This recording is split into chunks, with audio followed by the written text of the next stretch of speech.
I'm going to introduce Dimitri Khalezov. He's a former officer in the Defense Ministry of the former USSR. He presents his book to the world today, and he presents it with two credentials. Firstly, he was a technician in the field of nuclear munitions. Secondly, he's acknowledged, apparently by the FBI, as a material witness. Dimitri, tell us something about yourself. Good morning. Okay. I was a commissioned officer at the 12th Chief Directorate of the Defense Ministry of the Soviet Union.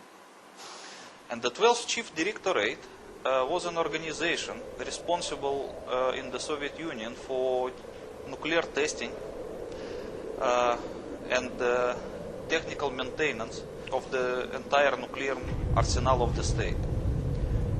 From there, I got some experience in regard to nuclear munitions, as well as a certain knowledge concerning the nuclear demolition of the World Trade Center in New York.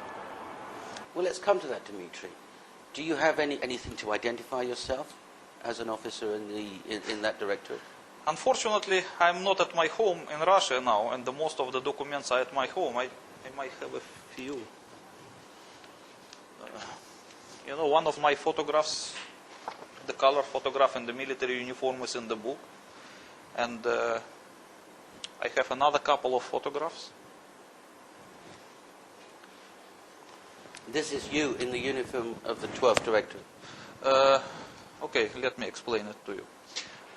You know, the 12th Chief Directorate, because it's considered to be a nuclear arsenal of the state, they usually wore gunnery uniform, like artillery uniform, as being arsenal.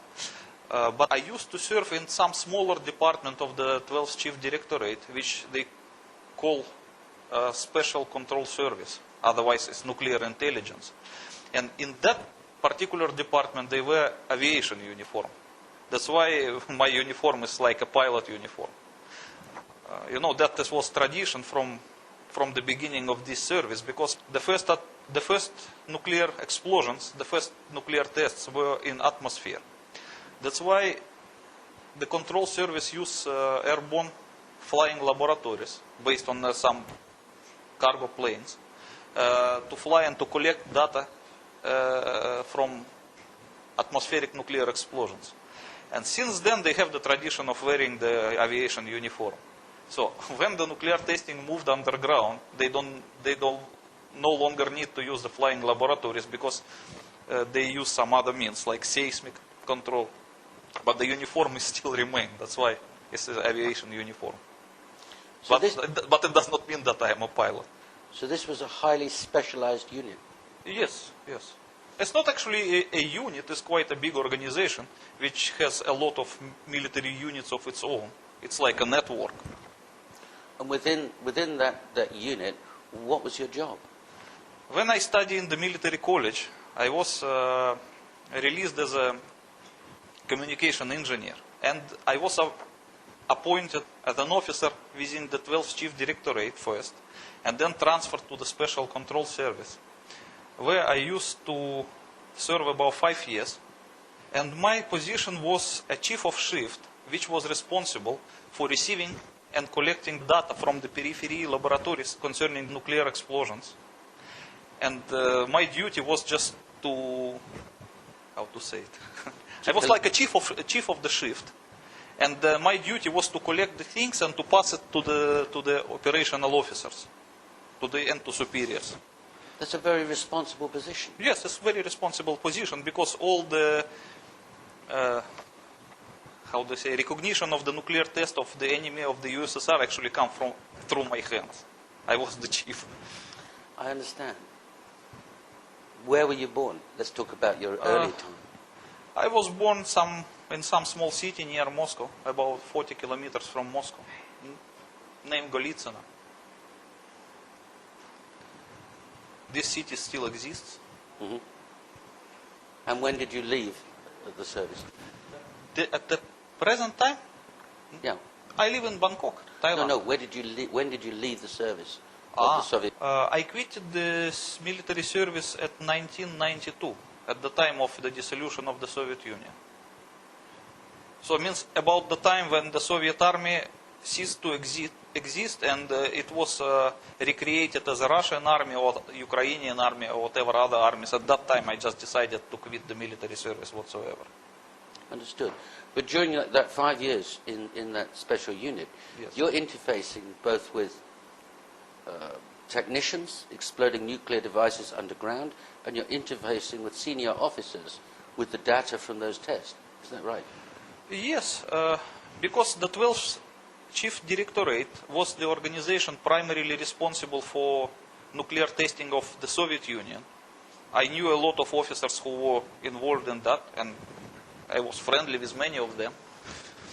And because I served in particularly the Soviet nuclear intelligence, which was responsible for detecting nuclear explosions of the various adversaries of the Soviet Union, I also have experience of the nuclear testing of the others. And is this your official... Yeah, that is one of the very few military documents that I managed to keep with me. It's, in here I'm still young, and it was from the military college, one of the documents. Understood. Thank you. You describe yourself in your book as a big fish in the story of September the 11th. I believe that it's clear in the book that the chart that you exhibit puts you on the same page as some very dangerous figures. You understand. You mean this Yes, one? Yes. Well, Take us through the chart. you know, it would not be decent probably to say that I am a big fish. I'm not. But the American FBI believes so. Okay. So this definition does not come from me. It comes from the Americans. Okay. So as you can see in this chart, the Americans put me in the same line with notorious terrorists, the September 11 hijackers, the 2002 Bali bombers, like Mr. Hambali, with Mr. Hani Hamoir, who is accused of supplying the passports for the September 11 hijackers, and even with a certain Dr. Haji Mohammed Husseini. As you can see that I'm next to him in the same row, who in opinion of the American is the biggest fish in this network. And this document was prepared by the FBI for the Thai authorities. Yes, because the Americans attempted to obtain my extradition to America from Thailand in the 2003. Yes. And this document, this one, it was prepared by the FBI for their Thai colleagues. You were arrested and charged with supplying a passport. Well, yes, I was arrested for the extradition request of the United States primarily. Right. But because something was not ready with the official package of the documents related to extradition, they have to accuse me of something else, just for the meantime, to win the time. Right. So they accused me of supplying the fake passport for Mr. Hambali, the chief Bali bomber and the chief of the Jemaya Islamiyah organization. Right. So, and that's a charge that you've always denied. Yes, of course. And you've never been convicted of No. any of them. Okay, in your book, we talk about aeroplanes. We talk about American Airlines Flight 11, which we're told struck the Pentagon at 9:37 a.m. United Airlines Flight 175, which we're told struck the South Tower of the World Trade Center at 9:16 a.m. American Airlines Flight 77 supposedly struck the North Tower at 8:46 a.m. and United Airlines Flight 93 crashed at Shanksville, Pennsylvania at 10:06. Now, one of the claims of your book is that that didn't happen. Yes. How do you justify that claim? Okay, you see, everybody who has a little experience in the military service or in explosive war, or just in ordinary physics, knows that the aluminium targets cannot penetrate steel, aluminium projectiles cannot penetrate steel targets. It's very obvious. Okay, but So how could it happen that subsonic aluminium plane could penetrate double-walled steel perimeters of the World Trade Center Twin Towers, which were as thick as the tank armor? Well, along with most of the rest of the world, on the morning of September the 11th, I saw what I thought was live coverage of a plane doing exactly that. Yes, but many people, they changed their opinion since then. There is a lot of research, even in the internet and YouTube, you can find a lot of movies shot by professionals who prove that the contemporary September 11 coverage was just a digital manipulation with the planes. It's very easy. Because first of all, there was about 17 to 19 second delay with the real time when they showed this. Secondly, when the planes hit the tower and disappeared inside, at that moment when the plane touched the tower, there were a few black frames in the original images, which points to the digital manipulation very clearly. Yes, in fact, later in the day was only one film available of the first plane striking, and that was from a French camera crew. Yes. And later in the day there are more versions of the second plane striking, and they are from various sources, but it turns out that those sources are not live, they've received them from someone else. Yes, For example, CNN says this is not live, Yes, with yes, courtesy of someone else. yes. And you're saying your case is that there was a change or a digital manipulation in the tape recording of that crash. Yes, I can even show you some of these samples. Just this one is one of the examples. As you can see. Yes, quite clearly. There's Yes. a blank screen, isn't there? Yes, the first is different background. Here is brownish, here is bluish, here is white. And here you can see the approaching plane. And this plane already penetrated the tower, and you can see the nose of the plane sticking from the opposite facade of the tower. Yes. And then completely black frames, Yes. which are about 16 in reality in that footage. And then only the orange fireballs of the Hollywood style begin to appear. So you're saying it's quite easy to digitally manipulate what all of us saw? Well, I'm not a cameraman and I'm not a film producer, but I think so. It's not so difficult. Well, let's stick with what you do know, the plane. The plane was travelling at 400-500 miles an hour. Would that make a difference as far as its penetration capability is concerned? No, it is very low speed in terms of penetrating capabilities, because everybody knows, I say not everybody, the people who has a little knowledge about the military know that in order to achieve penetrating capability, the armor-piercing artillery shell has to fly at least at the speeds of Mach 3 to Mach 4. And that will only enable it to achieve the ability to penetrate the tank's armor. And besides of all, the actual core of the artillery shell, it does not make from steel. It's made from either tungsten or depleted uranium. Because the material, it has to be a little bit harder than the actual tank's armor. So what do you think about the aluminium target traveling at subsonic speed? How can it penetrate steel? So are you saying that if a 757 or a 767 crashed into the World Trade Center at the 78th floor, in reality, it wouldn't penetrate inside, it would just fall down outside? It will just smash itself flat and just fall away like that.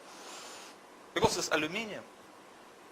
Well, and the thickness of the, I will probably show it to you. That is how thick were the columns. 2.5 inches thick. Yeah, you know that each wall is the thicker than the front armor of the tank. So can you imagine that the plane hitting the tank, what will happen?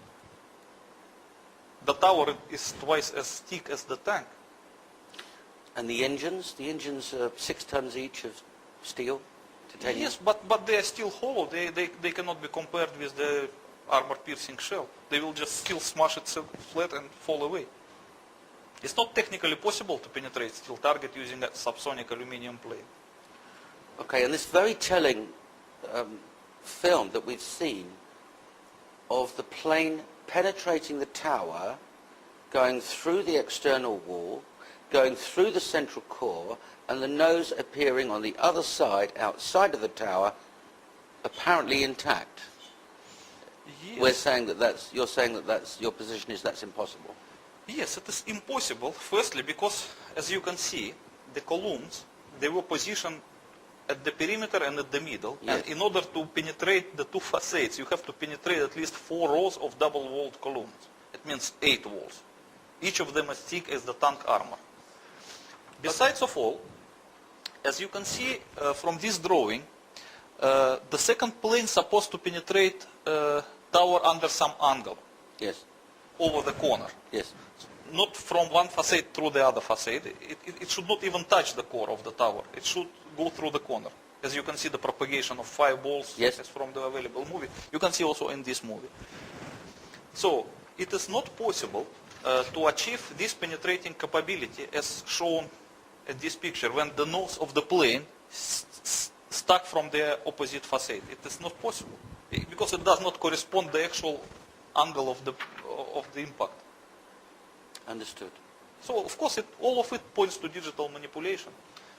Appeared to bank sharply and smash directly, perhaps purposefully, into, oh my goodness, oh God, there's another one. Oh my, perhaps purposefully, into, oh my goodness, oh God, there's another one.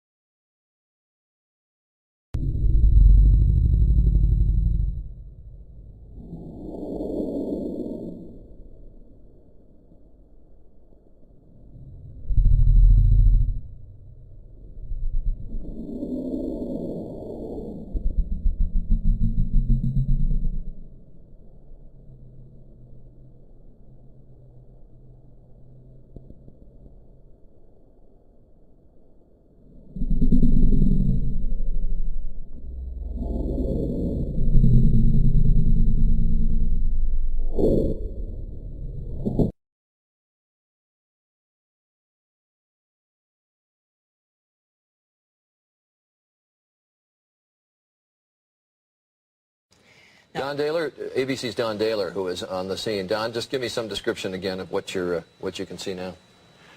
What we're seeing, it appears that there is more and more fire and smoke enveloping the very top of the building. And as fire crews are descending on this area, it does not appear that there's any kind of an effort up there yet. Now remember, oh my God. Oh my God. That looks like a second plane.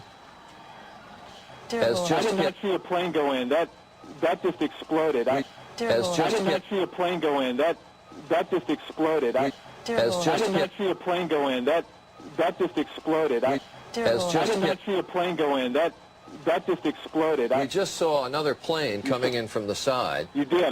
That was out of yes, and that's the second explosion. You could see the plane come in just from the right hand. Besides of all, some of the movies show, like this one, that the plane has a horizontal trajectory before penetrating the tower. Yes. But some other movie, like this one, is also claimed to be contemporary, shows sharply descending course. That's right. Yeah. That's right. Like a diving bomber, as you can see it here. So, even the different footages, they do not correspond to each other.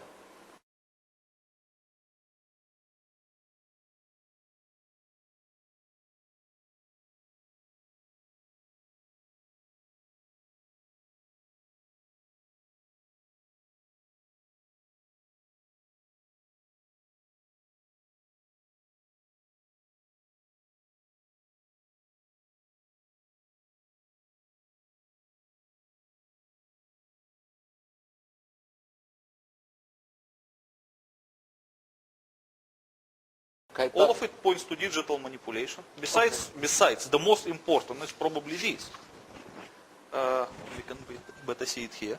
You can see the form of Yes. the impact hole. Yes. Does it look like made by the plane? It is two straight cuts, Well, it certainly including the ends of the wings and the end of the tail. And who can believe that such a perfectly straightly lined hole is made by the aluminium plane? You make your point well, but you ask who can believe. And we'll come back to this photograph in a moment, but some people did believe. For example, the commissioners who wrote the report accepted that the plane penetrated the exterior wall of the World Trade Center. Why would they do that? The American government was put in a very awkward position after September 11 events, because they demolished the Twin Towers, and they cannot explain to the general public why they did demolish that. That's why they have to invent some cover-up story. It doesn't look plausible, but it is the best they could do. Okay, let's come to that. Let's deal with the claims of the book in respect of the planes. In a 45-minute time frame, something hit the World Trade Center and something hit the Pentagon and something landed in Shanksville, because we all saw smoke and fire gushing from the top of the South and the North Tower. We're told in the report that the kerosene or the aviation fuel caused that fire, and that weakened the structure of the building, and that caused the building to fail and to collapse. Yes, this is the official claims of September 11 Commission. But you have to understand one thing, that the combustion temperature of a fuel, of a kerosene, is not enough to melt the steel. And the best proof of it is the same photograph we were just talking a couple of minutes ago, this one. Yes. As you can see in this hole, a few minutes before the tower begin to collapse, there is a woman here. Yes. And she was, yes, she was identified as Miss Edna Cintron. So how could she stay there alive if the temperature was as high as to melt the steel? Well, let's put that in perspective. Kerosene burns at 650 degrees, and the temperature required to melt the steel is 1800 degrees. I think so, yes. And in fact, to bend the steel is nearly 1000 degrees to weaken Yes. it.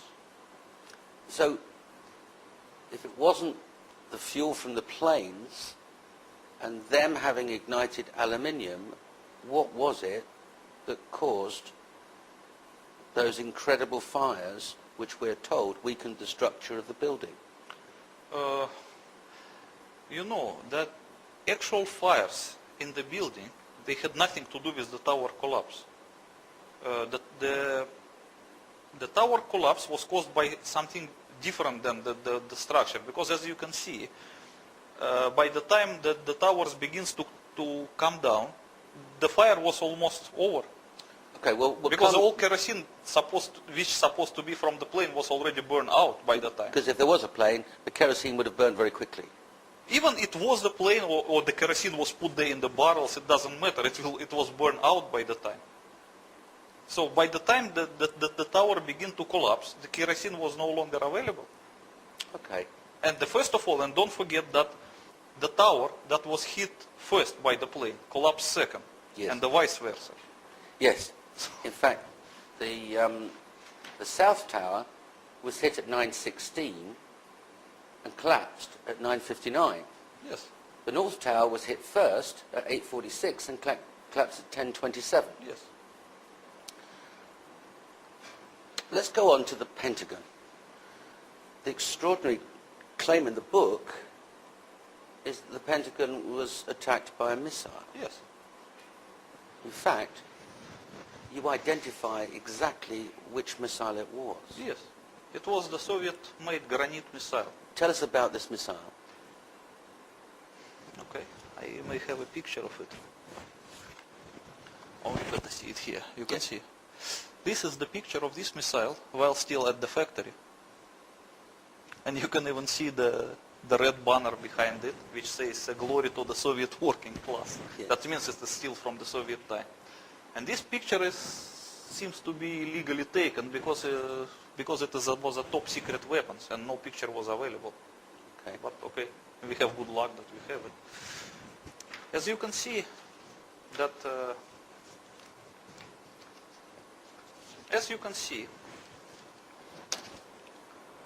the trajectory of the target, which hit the Pentagon, Yes. does not correspond to the possible trajectory of the passenger plane. One of the The things, passenger plane cannot simply dive like that. one of the things that have been identified by inquirers, such as Loose Change and 9/11 truth seekers, is that the plane supposedly was piloted by a very amateur pilot, and the maneuvers required to do what the Commission suggests the plane did would be virtually impossible. Yes, I agree with that, and I would say even that plane was piloted by the best pilot in the world, he will still not be able to achieve this kind of maneuver. It's not possible for the passenger plane, and not even possible for the military plane. It is only possible for the highly sophisticated missile. Look at this. This sophisticated missile, what kind of a range and where would it be launched from? It was launched most probably from the Atlantic Ocean, from the side of Atlantic Ocean, perhaps 200 miles away, maybe 300 miles away from the coastline. Okay. But I don't know exactly. I just think so. Because first of all, that by the reaction of the American officials, you can see that they send immediately their fighters towards the Atlantic Ocean after the Pentagon was hit in order to prevent Yes. further attacks. Yes. in So fact. it was a seaborne attack, definitely. And because Granite is basically anti-ship missile, so it should be launched from the sea.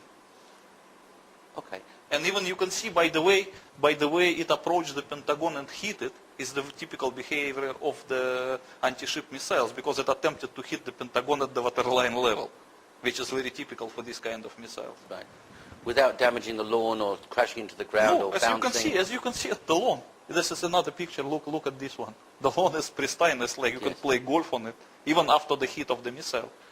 And what would this missile weigh? Sorry? What would be the weight of this missile? How heavy would it be? Oh, how heavy! It is a very heavy missile. It weighs over 7 tons. 7 tons. 7 tons, and it is very thick. It's made from steel, and it is very thick. So it's like a flying tank. Okay, so this armored missile Yes, it's heavily hits the armored wall missile. of the Pentagon. And very fast also. It has speed over 2.5 Mach. So this is like a giant bullet. Extraordinary.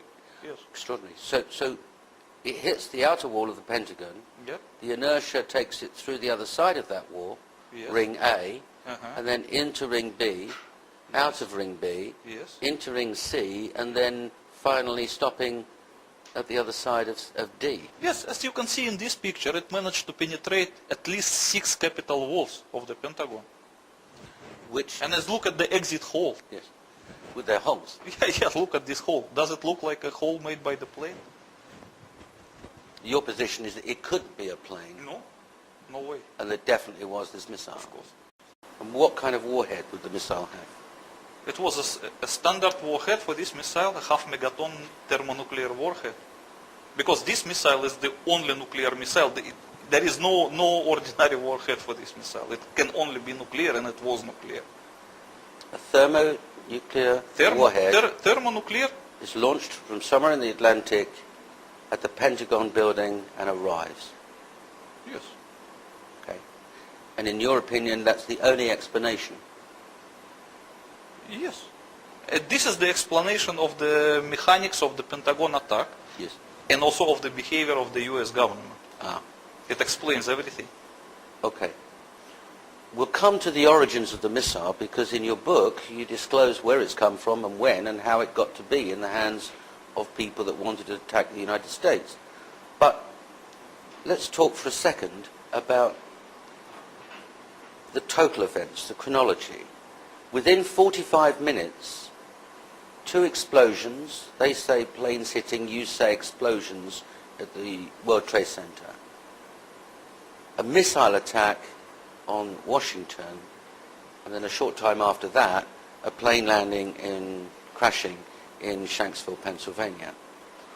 What do you say happened after the Pentagon attack? Oh, this is a little bit complicated story. Because in order to understand this, we have to understand first about the demolition scheme of the World Trade Center. Okay. Otherwise, it will not be easy to explain. Let's do it this way. You had intimate knowledge, because of your job Yes. in the Russian military, of specific peaceful arrangements for the World Trade Center. Yes. In the Soviet Union, there was a knowledge of inbuilt nuclear demolition idea of the World Trade Center. So, okay, let's call it nuclear demolition scheme, if it is correct, as I call it in my book. I don't know from which year the Soviet nuclear intelligence knew about it, but as myself, I knew it something like first time 1984, I guess. So in 1984, I knew already that the World Trade Center, that the Twin Towers of the World Trade Center has a demolition feature based on the nuclear device. What would be the purpose of that? As far as I understand, it's like the story is like this: the building code of New York in the 60s, and as well as the building code of Chicago, were different from the rest of the building codes of America, and they did not allow the constructor to build any skyscraper unless the constructor can provide in advance some demolition idea, meaning how he is going to demolish that building in the future. So the Department of Building of New York would never issue permission to build the incredibly strong World Trade Center Twin Towers unless the people who propose the construction would propose also the demolition scheme. And because it is absolutely impossible to demolish such a strong and rigid structures as the Twin Towers, especially back in the 60s, it was really a big problem for the constructors. So they don't know how to demolish it. They know how to build it, but they don't know how to demolish it. So at this time, they hired one famous company, Nuclear Demolition Inc. Nuclear Demolition Inc. Controlled Demolition Inc., which actually deserves to be renamed, I guess. Maybe a Freudian slip. Yes. Yes. So they hired the most famous demolition company, the Controlled Demolition Inc., based in America, to figure out some demolition scheme for the would-be World Trade Center still back in the 60s. And because at this time, the nuclear bombs, they become evil now. But in the 60s, they were still okay. It means it was acceptable to use them for civil purposes as well. And Controlled Demolition Inc. proposed the idea that if they planted the underground nuclear device under each of the tower and detonated it, it will cause the collapse of the building without actually damaging the surroundings. And this scheme was accepted by the Department of Building, so the permission to build the World Trade Center was issued. So they built the World Trade Center with this kind of thing. It was a built-in feature from the beginning. How would the Russian intelligence know about it? First of all, there was an agreement which is called Peaceful Nuclear Explosions Treaty between the Soviet Union and the United States of America. And in this agreement, they have a limitation and mutual obligations in regard to so-called peaceful nuclear explosions. So according to this agreement, each side have to inform another side of any peaceful nuclear explosions. So I guess that the Soviet nuclear intelligence was informed based on the treaty. And in any case, it was not a secret. I remember that it was published in some newspapers even. I remember there was a discussion in some American newspapers in regarding to the nuclear demolition scheme of World Trade Center I think in the beginning of 80s. They just forgot it now, but before it was publicly available. And the Sears Tower in Chicago. Yes, the Sears Tower in Chicago has the same kind of feature. Also designed by the Controlled Demolition Inc. Okay. To a layman, it does seem mad, frankly, that here we have the World Trade Center where thousands of people live and work, surrounded by other places where people live and work, that there might be a nuclear device underneath standing by to be used in case it requires demolition. That does seem to the layman quite mad. Would it be a safe thing to do? Look, it does not only look mad for the layman, it also looked mad for the Soviet nuclear intelligence. Because it was a standing joke amongst our officers. It was such a crazy thing that I give you one example. In the middle of Bangkok, there was a big supermarket which was also called World Trade Center. Nowadays, it is renamed. They don't want the people to remember the words. But back in the 90s, it was still a World Trade Center. So there was a funny story. I visited Bangkok in 1992, while still in the military, with one of my colleagues from the same service. And when we were passing in the taxi by the World Trade Center in Bangkok, the taxi driver pointed to us that this is the World Trade Center, and both of us began to laugh. So I asked my colleague why you are laughing, and he said, I'm just figuring out how many kiloton of the nuclear explosion would I need to demolish the one. I mean, it was really like crazy. But there must have So been it's really a mad idea. But it was, otherwise they cannot get the permission to build it.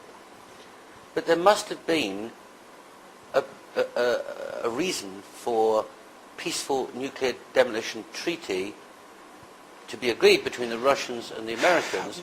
The Russians must have had similar arrangements for peaceful use of nuclear The first of technology. all, this is what you call a nuclear demolition, peaceful nuclear demolition treaty. It's a peaceful nuclear explosions treaty. It has nothing to do with the demolition. So peaceful nuclear explosions in the Soviet Union, they were never used for demolishing of anything.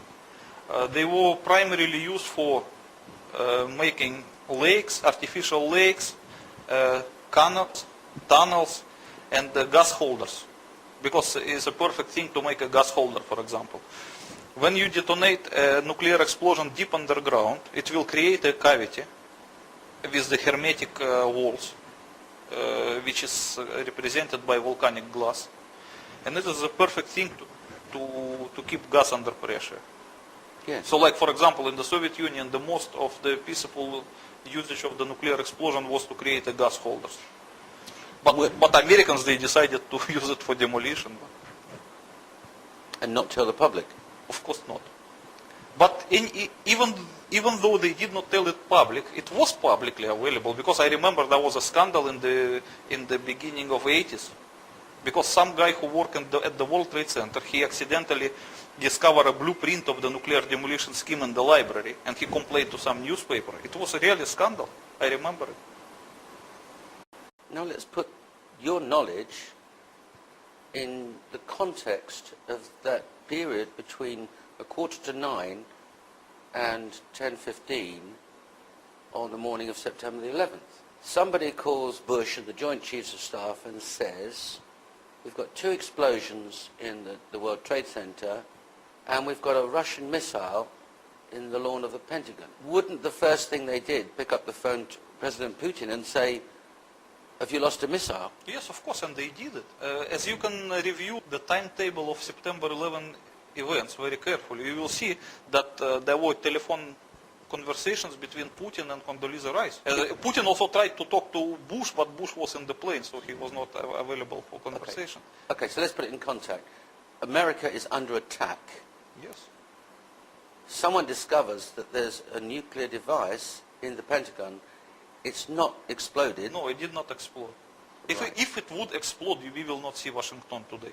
It's a half megaton. Sure. It's more than 25 times bigger than Hiroshima bomb. because Hiroshima bomb was less than 20 kilotons. And it's not underground, it's above ground. If it would explode above ground because it hit the wall of the Pentagon. Yes. It's supposed to explode at this level. So then what happens next? The Doomsday Plane you talk about in your book. Tell us about the Doomsday Plane. Well, many people cannot find explanation why the so-called Doomsday Plane was seen flying over The White House. the White House at September 11. Tom, thanks very much. We'll talk to you a little bit. On now to one of the eeriest moments amid the carnage of 9/11. A mysterious plane was seen flying right over the president's residence. Even some CNN staffers saw it. To this day, it has never been officially explained. Tonight, Chief National Correspondent John King has new details about this great 9/11 mystery. Today, 6 years after 9/11, the mystery endures about just what happened in the skies over the White House that terrible day. A plane flew right over it. But why? And what was it? For conspiracy theorists, the image is a gold mine. Go back to that morning. Suddenly, an orderly evacuation of the White House turned hectic. In New York, the Twin Towers had collapsed. There was word of an explosion at the Pentagon. And then, Secret Service warnings of another plane still on course for Washington. It appeared overhead just before 10 a.m., a four-engine jet banking slowly in the nation's most off-limits airspace, on the White House grounds and the rooftop. A nervous scramble. About 10 minutes ago, there was a white jet circling overhead. Now, you generally don't see planes in the area over the White House. That is restricted airspace. No reason to believe that this jet was there for any nefarious purposes, but the Secret Service was very concerned, pointing up at the jet in the sky. And still today, no one will offer an official explanation of what we saw. Two government sources familiar with the incident tell CNN it was a military aircraft, but say the details are classified. This comparison of the CNN video and an official Air Force photo suggests the mystery plane is among the military's most sensitive aircraft, an Air Force E-4B. Note the flag on the tail, the stripe around the fuselage, and the telltale bubble just behind the 747 cockpit area. There are many commercial versions of the 747, obviously, that look similar, but I don't know any of them that have the communications pod like the E-4, the Air Force E-4 does behind the cockpit. The E-4B is a state-of-the-art flying command post, built and equipped for one reason, to keep the government running no matter what, even in the event of a nuclear war. The reason it was nicknamed the Doomsday Plane during the Cold War. They exercise this type of thing all of the time, and they simply don't talk about it. So it doesn't surprise me that they are very closed-mouthed about it. Ask the Pentagon, and it insists this is not a military aircraft, and there is no mention of it in the official report of the 9/11 Commission. Commission co-chairman Lee Hamilton says he has a vague recollection of someone mentioning a mystery plane, but staffers who looked into it never raised it as a relevant issue. When you're conducting a major investigation, you get thousands of things that come at you. You can't possibly sort through them all. This never rose to the level of a discussion within the Commission. To some, the lack of any official explanation feeds an ominous conspiracy. This is from an online discussion about the plane on the website 911blogger.com. I have always thought these planes were exactly that, mission control for the 9/11 attack on our country. 9/11 Commission co-chairman Hamilton calls such talk ludicrous. We, of course, heard the conspiracy theories about the president ordered the attack and the Defense Department was involved. We saw absolutely no evidence of that. But 6 years later, the Pentagon, the Secret Service, and the FAA all say they, at least for public consumption, have no explanation of the giant plane over the president's house, just as the smoke began to rise across the river at the Pentagon. John King, CNN. Washington. And many people mistakenly believe, especially conspiracy theorists, that the Doomsday Plane was the main tool of the perpetrators. So they believe that September 11 was organized by the US government, and the Doomsday Plane was used as a flying control center to set the things in motion. They cannot find any other explanation to this strange thing. And the American government, in turn, tries its best to deny the existence of the Doomsday Plane and its flying at September 11. This attitude of the US government increased the suspicions of the conspiracy theorists. Yes. But according to what I explain in my book, the story is totally different. First of all, the American government has nothing to do with the September 11 perpetration. It was just a victim. And the Doomsday Plane was scrambled because of upcoming attack of the missile that hit the Pentagon. Because the missile was detected about 5 or 6 minutes before it arrives to Pentagon by the NORAD, because it has the detection capability. They cannot shoot down the missile because they have no means to shoot it down, but they were still able to detect it. And they would have known exactly what kind of a missile it was. Of course. Once they see the flying things of this kind, they know already what is this. Because NORAD has the identification for all Soviet missiles and Russian missiles. So when they see the things, they know this is a granite with a nuclear warhead. So this is serious stuff. They got it immediately. Okay. So they rang the atomic alert about the next minute they detected the missile.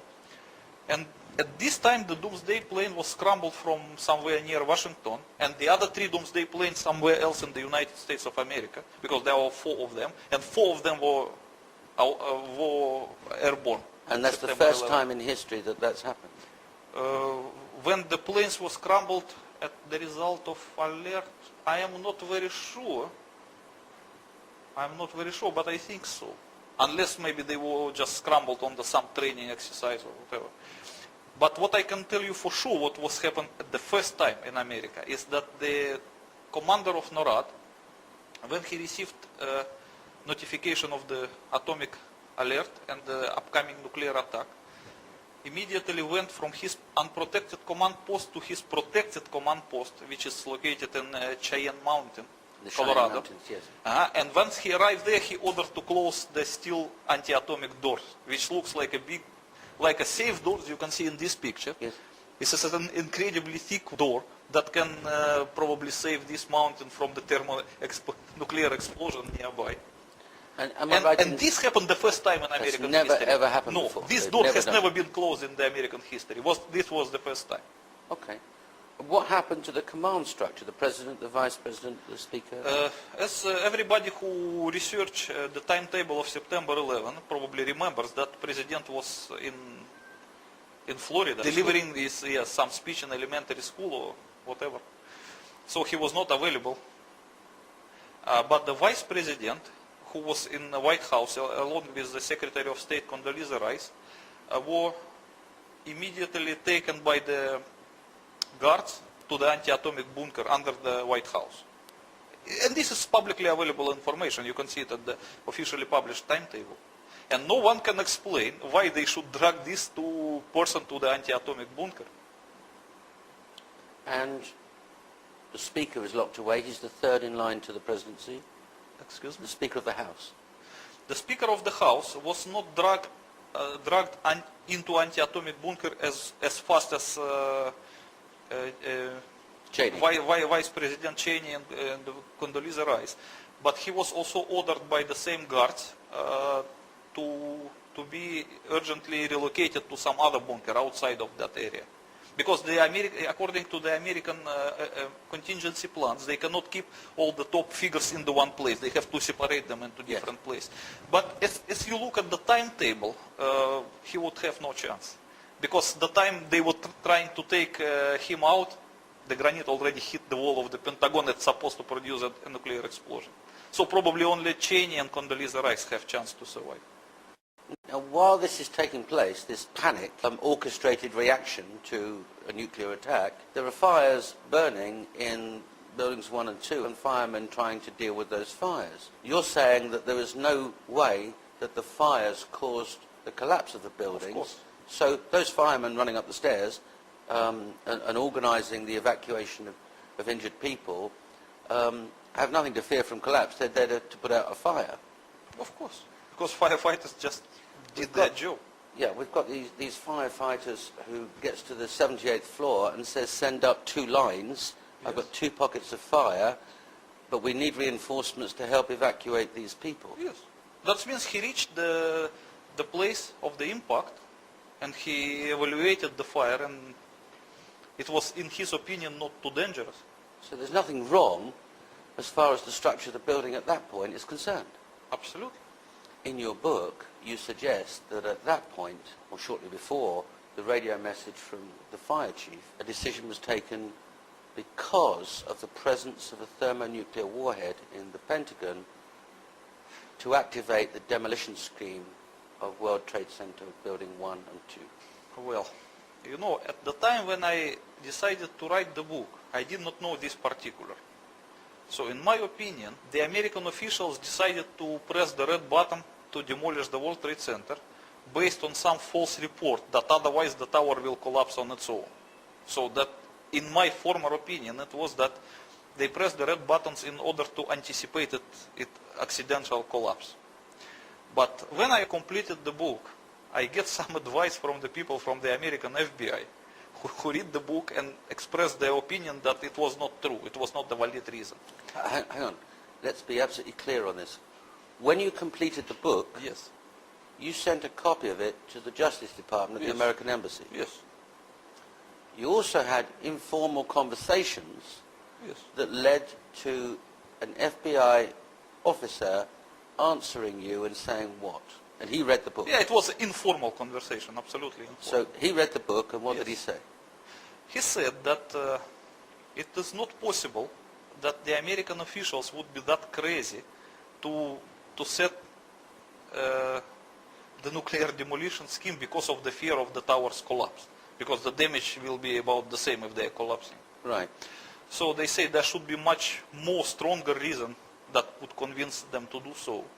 And according to the FBI, the reason was that someone claimed there were 3 nuclear warheads actually sent to America at that morning. The one of them hit the Pentagon and it was found to be nuclear. It means it was really a hard-proof and very convincing thing. And they claimed that the other 2 were inside the planes that hit the World Trade Center. So they say that the American officials were in fear that these 2 things up on top of the tower will produce the real nuclear explosions. So they decided to collapse the tower just to minimize the damages. Because if at the ground level, the damage will be very less than compared that if they exploded like 300 or 400 meters above the ground.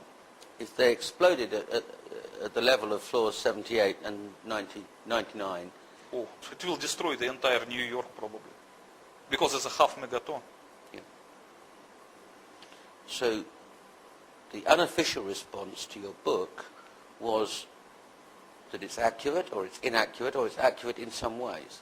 The FBI officials who read the first edition of my book said that about 90% of the information is correct, including the name of granite missile that hit the Pentagon. So what was incorrect in their opinion is just my conclusions of why they did that. So, but after correction, I rewrote my book according to the FBI opinion. And that is that the World Trade Center demolition scheme was activated because the American government was misinformed that there would be or could be a nuclear warhead in whatever hit the World Trade Center. Not could be, they were absolutely sure about it, because the nuclear warhead found at the Pentagon, Yes. it was very tough means to convince them. Sure. So they pressed the button. Yes. Just moments ago, I spoke to the chief of safety for the New York City Fire Department, who was obviously one of the first people here on the scene after those 2 planes were crashed into the side, we assume, of the World Trade Center towers, which used to be behind me over there. Chief Albert Turry told me that he was here just literally 10 or 15 minutes after the events that took place this morning. That is the first crash. He said that at one point he had roughly 10 alarms. That would equate to roughly 200 to 225 New York City firefighters who were in the building. This was after the crash, trying to rescue civilians who were in there. Now, earlier this morning on the Today Show, we spoke to the director of the World Trade Center. He said that at that hour of the morning, you could have upwards of 10,000 people in each of those towers. That would be 20,000 people total in each tower. The chief of safety, as the chief safety of the fire department of New York City, told me that shortly after 9 o'clock, he had roughly 10 alarms, roughly 200 men in the building trying to effect rescues of some of those civilians who were in there. and that basically he received word of the possibility of a secondary device, that is another bomb going off. He tried to get his men out as quickly as he could, but he said that there was another explosion which took place, and then an hour after the first hit here, with the first crash that took place, he said there was another explosion that took place in one of the towers here. So obviously, according to his theory, he thinks that there were actually devices that were planted in the building. One of the secondary devices he thinks that took place after the initial impact was, he thinks, may have been on the plane that crashed into one of the towers. The second device he thinks, he speculates, was probably planted in the building. So that's what we have been told by Albert Turry, who is the Chief of Safety for the New York City Fire Department.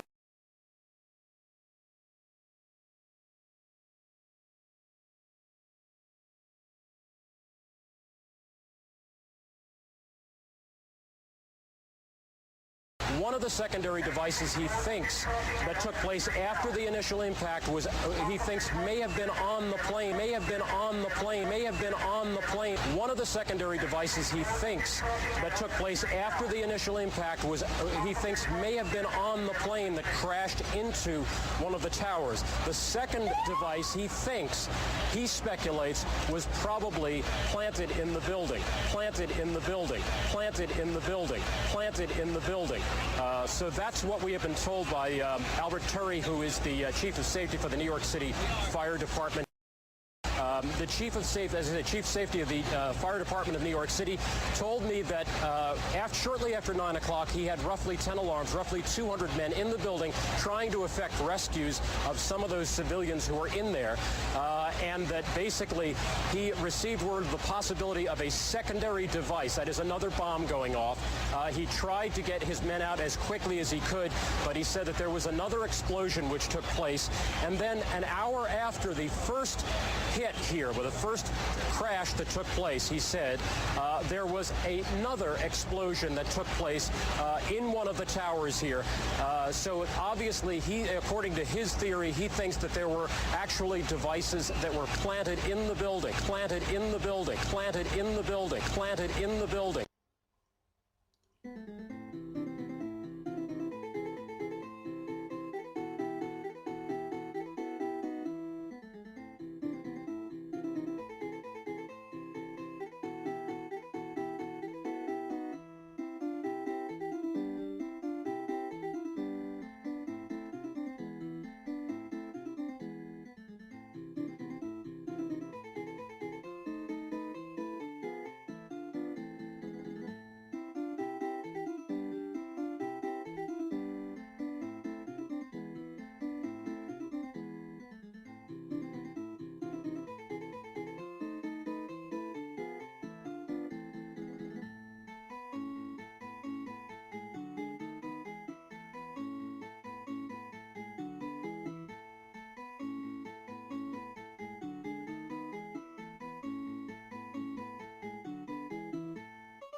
Dimitri,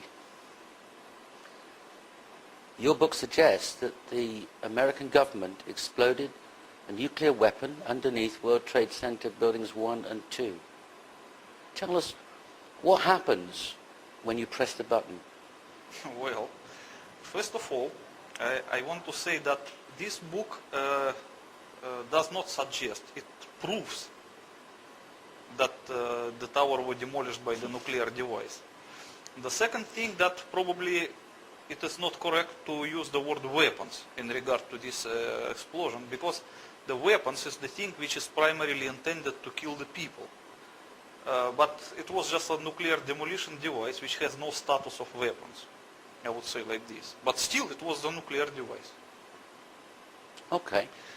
Just to correct the question, if you don't mind. Okay, I accept that. Tell us how it works. Okay. Actually, you know, at one point I wrote an article for Wikipedia with detailed explanation how to use the nuclear device to demolish a skyscraper. And it was a good article with a good explanation. This is some page of it with a diagram. But unfortunately, this article did not exist on Wikipedia longer than a week. It was accused of being a crazy conspiracy theory and removed. Yes. Even though I did not mention the World Trade Center in it.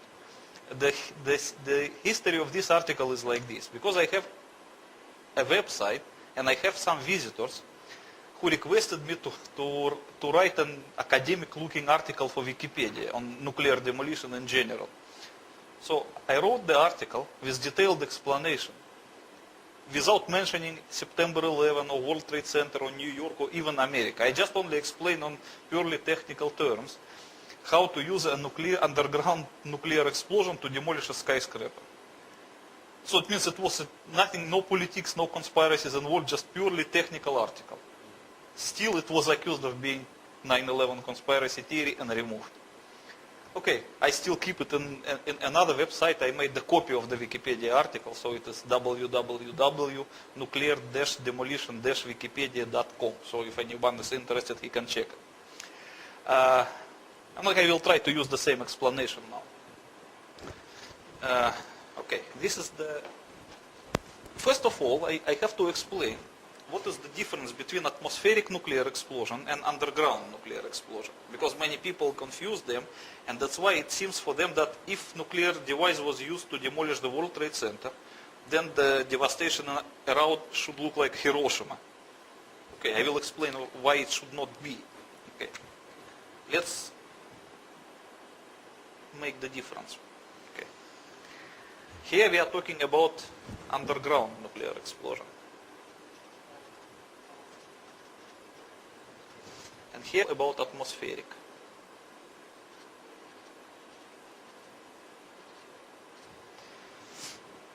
So the difference between the two is this. When nuclear device explodes in atmospheric condition, it will release its entire energy, about 99%, in the form of X-rays. So, and this is tremendous energy, because the almost entire energy of the nuclear explosion is represented by X-rays. So these X-rays cannot travel far in atmospheric conditions, because the X-rays will be absorbed by the atoms of air. That's why in a few milliseconds, the entire energy of the nuclear explosion will be absorbed by the air. Few tens meters around the hypocenter, depend on the actual yield of nuclear explosions. So this area will absorb the entire energy, and it will be extremely overheated.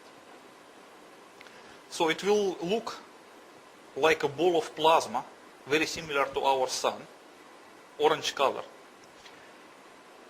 And it will emit a secondary radiation, which they call thermal radiation. And this thermal radiation is very similar to sunlight, but just much more intense, and it can travel really far. That's why, depending on the yield of nuclear explosion, the thermal radiation can travel a few kilometers, and for the big yields, a few tens kilometers, up to 50 kilometers, for the really big explosions. And this is one of the destructive factors of nuclear explosions, which can burn people and cause fires around and so on. So the most of the devastation actually is caused by thermal radiation. Thermal radiation. Thermal radiation, yes. Maybe I pronounce it not correctly, but you understand what I mean. So the secondary factor, which is even more destructive than the thermal radiation, is the air blast wave. So the air blast wave occurs because of the different thing. If this area is extremely overheating, this one, which they call fireballs, it tends to hit the more and more air around itself. So it will expand. And the expansion of the heated area will cause automatically cooling at the middle. So the energy will pass slowly from the center to the periphery of the expanding fireballs. And at one point, the expanding area will break away from the fireballs and will expand on its own. Further and further and further.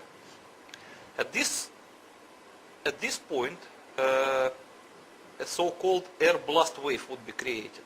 So the air blast wave is when it breaks from the expanding fireballs and continues to travel on its own. It does not carry the temperature, but it carries like a hard front of compressed air, which travels to every direction with a supersonic speed, just killing the people, smashing the buildings, and so on. That everybody knows. That is another main destructive factor of nuclear explosion. So usually in nuclear explosion they distinguish 5 destructive factors. One is the thermal radiation, which can burn. The second one is the air blast wave, which is even more powerful in some cases. The third one is the ionizing radiation, which can penetrate people and injure them by the radiation. The fourth one is the consecutive radioactive contamination of surroundings, which can persist for some time. And the fifth is a so-called electromagnetic pulse, which cannot injure the people but can destroy electronic and electric devices around. Okay, so as you can see that the first of these 2 factors, air blast wave and the thermal radiation, they can only be in atmospheric conditions because they need the air for this reason. Okay? Because the air blast wave cannot be created unless there is an air around. And the nuclear fireballs, which represent the overheated air, cannot be created either if you don't have the air. Okay? So the electromagnetic pulse is another thing which does not require the air actually, but I will explain it later. And the ionizing penetrating radiation that instantly goes to every direction from the hypocenter of nuclear explosion, that is just a part of primary radiation, because as I said that 99% of it represented by X-rays, but still 1% of it is represented by the gamma rays and the neutrons, which can travel very far and injure the people. So, if we talk now about the underground nuclear explosion, we will see a different picture. Let's say this is the level of the ground, and nuclear device is buried here, in some rock. So when it explodes, it will release the same thing, 99% of its energy will be released in the form of X-rays, but they cannot travel far because the area is surrounded by rock. So they will be absorbed by surrounding rock, and they will hit it in the same way as in atmospheric explosion they hit the air.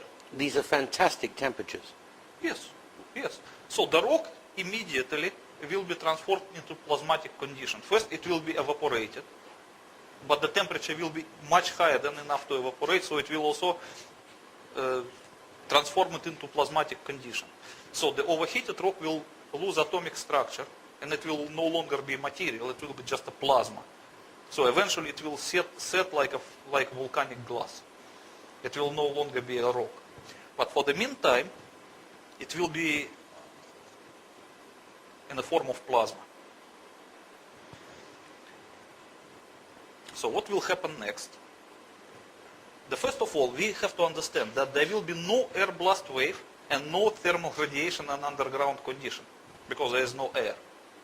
The third thing is the ionizing penetrating radiation. It will be, but it cannot travel because it will be stopped by the rock. So the first 3 destructive factors of the typical nuclear explosion would not exist in underground conditions. Yes. Okay. So it's basically you can understand the difference. Now I will explain what really happened. Okay, let me take another sheet.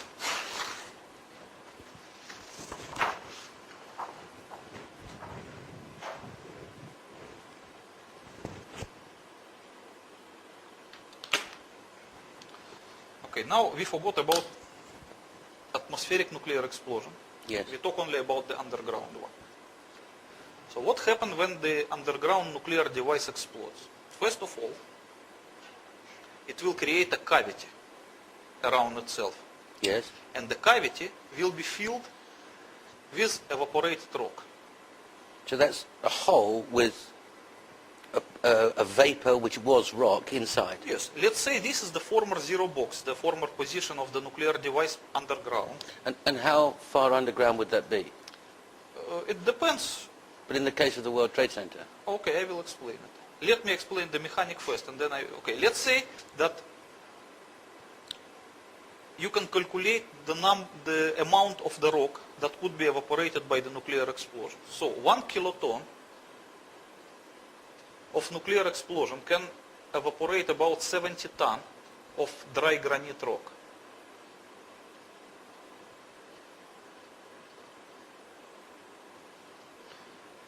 Okay. So, in case of the World Trade Center, they use 150 kiloton nuclear device, which is big enough. How do you know that? Because, as I told you, from my former service in the Soviet nuclear intelligence, I knew about the nuclear demolition of the World Trade Center. And you That's knew why exactly the yield. yeah, I knew the yield is 150 kiloton.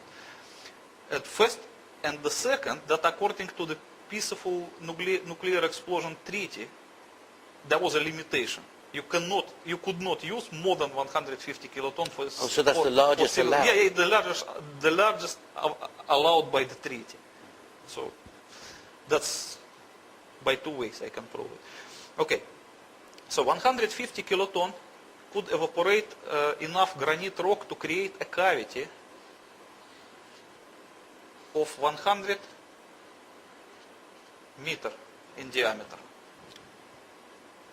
Yes. Or 50 meters radius. Yes. Easier. So, what happens? If this is the former position of nuclear charge, when it explodes, as I explained previously, it's 99% of its energy carried by X-rays will be absorbed by surrounding rock. The rock will be overheated and evaporated. So, 150 kiloton can create a cavity of 100 meters. And these 100 meters will just remain as a cavity underground. That is, as I told you, that in Soviet Union they use this technique to create underground gas holders. Yes. Besides of making the hole, it will also make it sealed, because the walls of the cavity will be covered by a kind of volcanic glass, which is made more or less hermetic. Airtight. Yeah, it's just perfect thing to keep gas. Yes. Okay. But it should be understood two things. What at first moment there will be a primary cavity that will result from disappearance of evaporated rock. But it will not be empty. It will be filled with the gases, the former rock now in gaseous material. Yes. So let's say this is the primary cavity, filled with the rock, now in gaseous form, and under very high pressure. So this high pressure of the rock will tend to expand the cavity to every direction, just by the pressure. And eventually it will succeed to expanding the cavity to its secondary size. So this is the primary size of the cavity, and this is the secondary one. Yes. So while this primary size of the cavity resulted exclusively from disappearance of the rock, this is created, the secondary size is created by the pressure of the gases. That's why this one, the secondary cavity, is created at the expense of the neighboring area of the rock. Okay? That is why the neighboring area of the rock become here, very tightly compressed.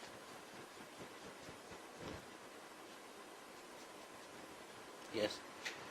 And then further area around will be damaged to a lesser extent than the first. The actual rock itself will be damaged. Yes, because when the cavity expands itself by the pressure of gases from primary size to secondary size, it does so at the expense of the neighboring area of the rock. Understood. So it will crush the neighboring area. It will compress it. So it's actually compressing the granite on itself. Yes, of course, because the primary cavity expands to the secondary cavity, Yes. and then the next area will be just compressed. It's just pure physics. That's why in underground nuclear explosion, you can have this picture. You will have a cavity of secondary size, highly compressed area, which in nuclear jargon called crushed zone. Crashed zone. Crushed zone. And then the next area they call damaged zone. So the fillings within the crushed zone is a completely pulverized material. It's like microscopic dust. Micron size of each particle. Irrespectively of the kind of material. So it doesn't matter what it is. It doesn't matter. Steel, granite, concrete, human beings, it doesn't matter. And that dust, I mean, how the particle size, how big would it be? A few microns. It's like a microscopic size. But just to help us, how big is... It is just like if you compare with the human hair. It's smaller than that. It's smaller than the diameter of the human hair. Okay. It could be 100 microns or and that's 80 microns. Pulverized? Yes. That is the feeling of the crushed zone is a completely pulverized material. Okay. And then in the damaged zone, it is just like a disintegrated rock. It can be broken into any small piece, but not microscopic. Just like a debris. Yes. And then the area around will be relatively undamaged. So the resulting picture of the underground nuclear explosion is this. Since these parts do not reach the Earth's surface, no penetrating radiation can go around. But it's still there? Yeah, but it will be absorbed by the area of the rock. So the resulting picture will look like this. I make it maybe better in this one because it is in color. As you can see, the nuclear explosion starts from this stage. Yes. Okay, this is the start of nuclear explosion. The energy was released at this point. Yes. Next, it evaporated the rock. So it created the cavity of primary size, which is tend to expand by the pressure of gases. And in the case of 150 kilotons, that's 100 meters? 100 meters is the final size of the cavity. Sorry. The secondary size. Okay. Okay, so the primary size will be a little bit smaller. And then, as you can see on the third stage, the cavity has already expanded from its primary size to its final secondary size at the expense of the neighboring area, and by compressing the neighboring areas. Yes. And the resulting picture will look like in this diagram number 4. So in the middle will be a cavity of secondary size, and this blue area will be called crushed zone, and the green area is damaged zone. So the filling of the crushed zone is a completely pulverized microscopic material, as we discussed. But I'm intrigued about this crashed zone and the pulverized particles. Yes. Do I take it the center is still incredibly hot? It doesn't matter, Massive because temperatures. eventually it will cool down anyway. Right. But then we've got this pulverized dust. Yes. No matter what the material is, steel, human beings, doesn't matter. granite, anything. Anything, it will be just pulverized irrespectively of what it was. Because the pressure of these gases is so high that it will equally pulverize everything. In your book, you explain that the pulverized dust can take the form of what it was originally. Yes. Form and but the color. then you pick it up. Yes. And it's just dust. It's not there. Yes. So you can pick up some rock from here, and it will look like an original piece of rock. Like a pebble. Yeah, you can see the same color and the same form as it was before. Right. But when you grab it and you press it a little bit with your finger, it will just crush to the microscopic dust. So the atoms of that article are still the same material. Yes. But they're just not they're not connected in No, I would not say that it will be crushed to atomic structure, no. To microscopic. No, I'm just trying to get a picture because we're going to come and look at dust later and see if it's the same dust. Yes. Okay, so now, as you can understand this, I want to explain about the destructive factors of the underground nuclear explosion. So this is the level of surface, and this is our underground nuclear explosion. So as you can see, there was no thermal radiation, because it was underground, there was no air around. There was no air blast wave, because there was no air around. And third, the penetrating ionizing radiation that can injure people instantly could not reach the Earth's surface because as a part of primary radiation, it was absorbed by surrounding areas of the rock. So the people standing on the Earth's surface could not be injured by the radiation because it was still underground, it's contained. When presumably Americans and Russians test an underground nuclear device, they put it underneath the desert. Yes. I don't know where the Russians do it, but I think the Americans do it in the Nevada desert. So it's Sometime underground. in the mountain. Sure. But is that because they're worried about material or radiation escaping through the surface and damaging people? No. First of all, they do not want nuclear testing to create an atmospheric nuclear explosion. They just want to contain that underground. That is first of all. Yeah. Okay. The second thing, why they do it in remote areas, because even though this explosion is contained, the highly radioactive gases which are inside the cavity will eventually escape to the Earth's surface by some crevices in the rock. Gases? Yes, of course they will escape eventually. And they contain radioactivity? Yes, they are radioactive. So if someone stands above the spot of underground nuclear explosion, at the time when the gases are finding their way to the Earth's surface, he will still get the radiation injury by inhaling these gases. That's why they do it in remote places only. Understood. But you have to understand also that the material which is in between the cavity and the Earth's surface, it serves also as a filter. So on the way, these gases will filter through it, and most of the radioactivity will remain in the rock. So when the gases reach surface, they will be somehow filtered. So as deeper you position your nuclear charge, as bigger will be the filter. Understood. Okay. Understood. So, like for example, for 150 kiloton detonated in granite, the safer distance will be 500 meters. 500 meters underground? Yes. So when it is 500 meters underground, and the cavity will be just 100 meters, so then the 400 meters can serve as a filter, quite sufficient. So when the gases reach surface, they will not be as radioactive as they... It'd still be potentially deadly? Yes. It is. You cannot stand, even if you detonate the nuclear device at 500 meters, you cannot stay in this area for probably another 2 weeks at the time of the gases escaping. Understood. You can still get some radiation injury. Understood. And you cannot go to the hypocenter for another 3 years. 3 years? 3 years, yes. Because it's radioactive? Deadly radioactive. And the hot. How long does it stay hot for? For 150 kiloton, it should be at least a year. A year? Yeah. Okay. And the radioactive probably 3 years. I mean, dangerously radioactive. Okay. So that's, at least I can explain why the underground nuclear explosion does not produce the destructive factors typical to Hiroshima bombs. But you know my next question. Dimitri, you've just explained about a general underground explosion and that 150 kiloton yield explosion should be 400 meters below the ground, below the earth, 500 below the, forgive me, 500 meters below the ground, the surface. Would that be the same measure that they used in the World Trade Center? No, of course not.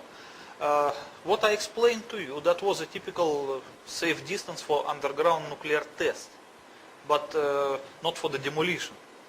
But what we saw in the World Trade Center case, it was a demolition, so it was a different arrangement. I see.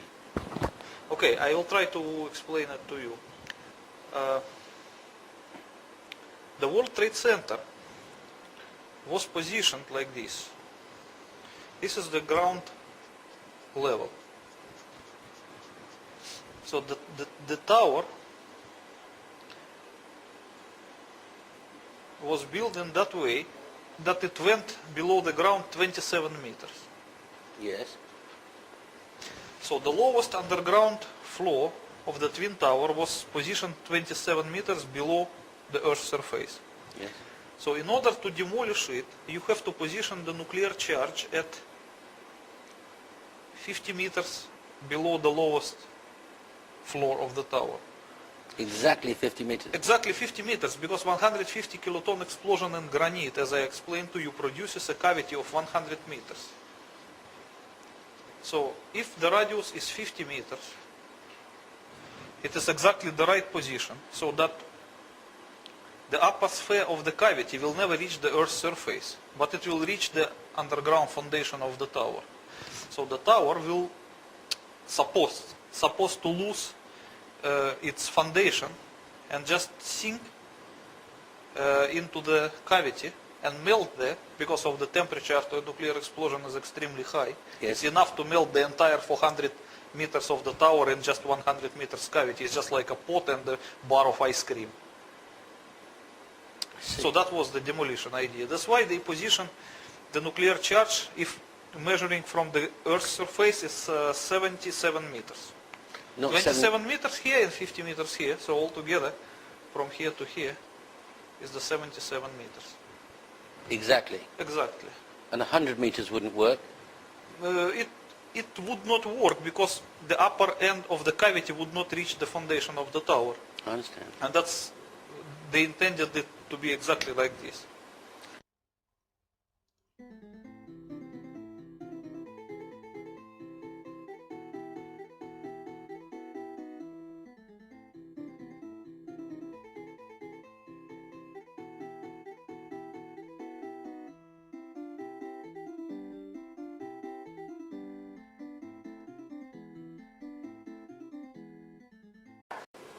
They intended it to be exactly like this. Okay, that's what they intended. What actually happened? What actually happened? Okay, I will try to explain to you. As you remember, I explained to you before that not only the underground cavity would be created, but it would be surrounded by the crushed zone, which will be filled with a pulverized material, and the damaged zone. So I have another drawing. It is also from my book. That the demolition idea actually looked like this. The tower goes under surface 27 meters, and another 50 meters was the position of nuclear charge, the zero box. And the after cavity will look like this, after the explosion 100 meters. So the tower is supposed just to disappear into the cavity. Yes. But as you remember, when I explained to you in the previous drawing about the underground nuclear explosion 500 meters deep, Yes. all those zones, they were more or less concentric. Yes. The cavity, the crushed zone, and the damaged zone. Because the pressure from every direction, when the charge is buried sufficiently deep, is the same. I mean, the resistance of materials from every direction is the same. Yes. So the expansion of all these rings will be almost the same to every direction. But if we position the nuclear charge closer to the Earth's surface, not the 500 meters, are just like 50 meters or 77 meters, this cavity will not look like this. They will look more elliptic, with a longer end facing upwards. So the cavity will be of this form, and the crushed zone will be the same. It will look more or less like an egg with the sharper end facing upwards. I understand. Why it happens? Because the resistance of materials towards the Earth's surface is the least. And everything always goes by the way of the least resistance. Oh, so if it's going through, that pressure is going through the foundations, then it reaches a floor, then it reaches a carpet, then it reaches a desk, and there's nothing like solid granite that it's pushing against. No, as you see, here I make the cavity of the round form, but Yes. that is in the ideal case, but nothing is ideal in reality. So if the tower is like this, and the nuclear charge is positioned here, it would not produce exactly round cavity. It will produce cavity of this form. Okay. And the crushed and damaged zone, they will be also like this. Because they will tend to expand by the way of least resistance towards the Earth's surface, rather than to these directions. Because here the resistance of materials is much stronger than this way. So it's just pure physics. And the other thing that you have to consider, that granite around here is more or less solid and strong material, while the tower is half empty. And even though it is steel, but it provides different resistance of material compared to granite. That's why the expansion by the tower structure of these zones will be much longer than it underground case. So if it's only 77 meters below the surface, wouldn't we hear an enormous explosion? No, you would not. What would we hear? Nothing. You will just feel the shaking of the earth, which is typical for underground nuclear explosions. Like a train going underneath? Can be compared. It would be... You can measure it by the Richter scale. 150 kiloton will produce something like maybe 5.7 by Richter scale.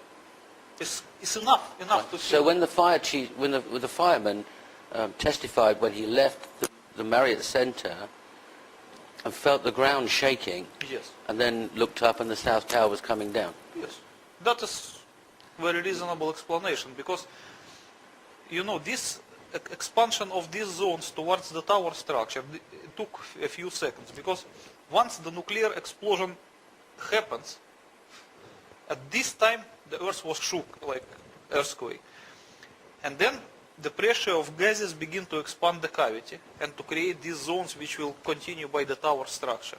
And between the actual shaking and this process will be a few seconds. I guess it was 12 seconds, as you can see in the movie. We have one movie. Look at this one. This is one of the rarest movie that contemporary. You can see that the tower begins suddenly to shake. Yes. You can see it in this. And then you can measure, you can count 12 seconds and the tower started to come down. So it takes 12 seconds for what to happen? For these 12 seconds, the pulverization wave was propagated towards the tower, towards the pulverization. Yes. That means the pressure causing a crashed zone?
Okay, I explain to you. You see, let's say this is our tower. And this is the Earth's surface. Our nuclear charge is here. The first, it will create a primary size of the cavity. In result, it will be because of the disappearance of the rock. It will be evaporated. And then the pressure of the gases which is a former rock, will try to expand the cavity. So it will expand the cavity a little bit. And then the next area will be already compressed by this process. So it will create the three zones. The outer one is a damaged zone. This is the border of damaged zone. And this is the border of crushed zone. And this is the border of the cavity. And all of them will expand, mostly to this direction. So before the foundation of the tower will be reached by the border of expanding cavity, it will be first reached by the border of the damaged zone, which will continue to propagate upwards until it reaches some, maybe 350 meters. Okay? And then it will be followed by the border of the crushed zone, which will continue the same way until it reaches maybe 300 meters. And only then it will be reached by the end of the expanding cavity. So in this process, as you can see, the first tower will be damaged into small pieces until 350 meters. And immediately it will be also pulverized up to 300 meters. So this will be dust, complete microscopic dust. So the very tower, typical the for the crushed steel, zone. the computers, the desks, the chairs, the Even carpet, the human beings. dust. Everything will be just transformed to complete microscopic dust. And this area will be damaged into small debris. And because the tower was above 400 meters, this part will be still undamaged, means solid and heavy. So by the gravitational forces, it will, in the next second, it will just press down.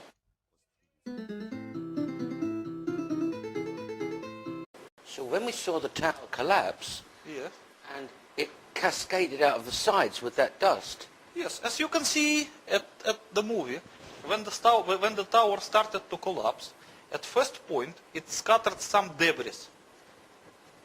And in the next 2 seconds it stopped scattering debris and crashed down and scattered only the dust. So the debris belonged to this zone, which we call damaged zone, and the dust belonged to crushed zone, which is represented by this area. Yes, you can see that in the movie. We all saw it quite clearly. Is there any other explanation for that dust than what you've described? But look, how can you transform the 350 meters of the thick steel, which is as thick as a tank armor, into complete microscopic dust? No other process can do that. You cannot do that by thermite, you cannot do it by dynamite, you cannot do it by TNT or C4 or by whatever. It's not possible. So This is only the nuclear explosion when the can do official that. report tells us that there was a pancaking floor by floor. Yeah, but did you see any flaw in this? Okay, look at this movie. You see that the top of the tower is crashing down. Can you just notice any flaw? No resistance. No. It falls in 11, 12 seconds. Yes, it's almost the speed of free fall. It's not almost, it is speed of free fall, because this part of the tower was such a fine dust, which is nothing different than the air.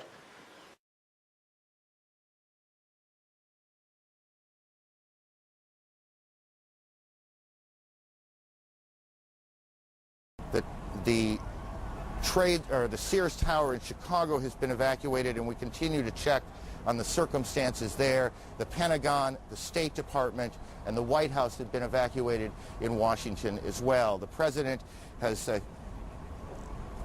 we can show you now what happened just a few moments ago at the Trade Center. Watch the building to the left.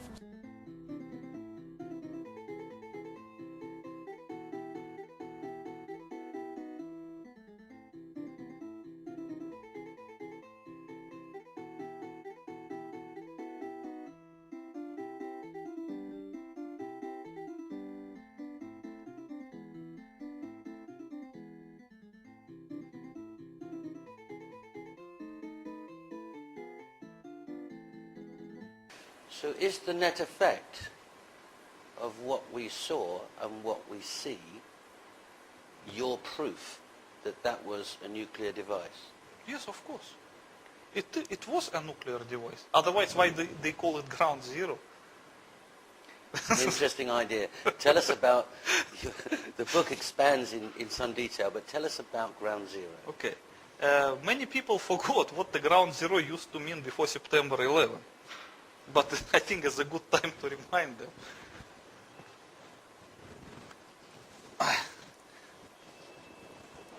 I had one of the biggest pre-September 11 dictionaries. Webster's. Webster's unabridged. Okay. And this claims to be, it's really big. 1,664 pages. And probably over 500,000 words, I believe. So let's look what the Ground Zero means.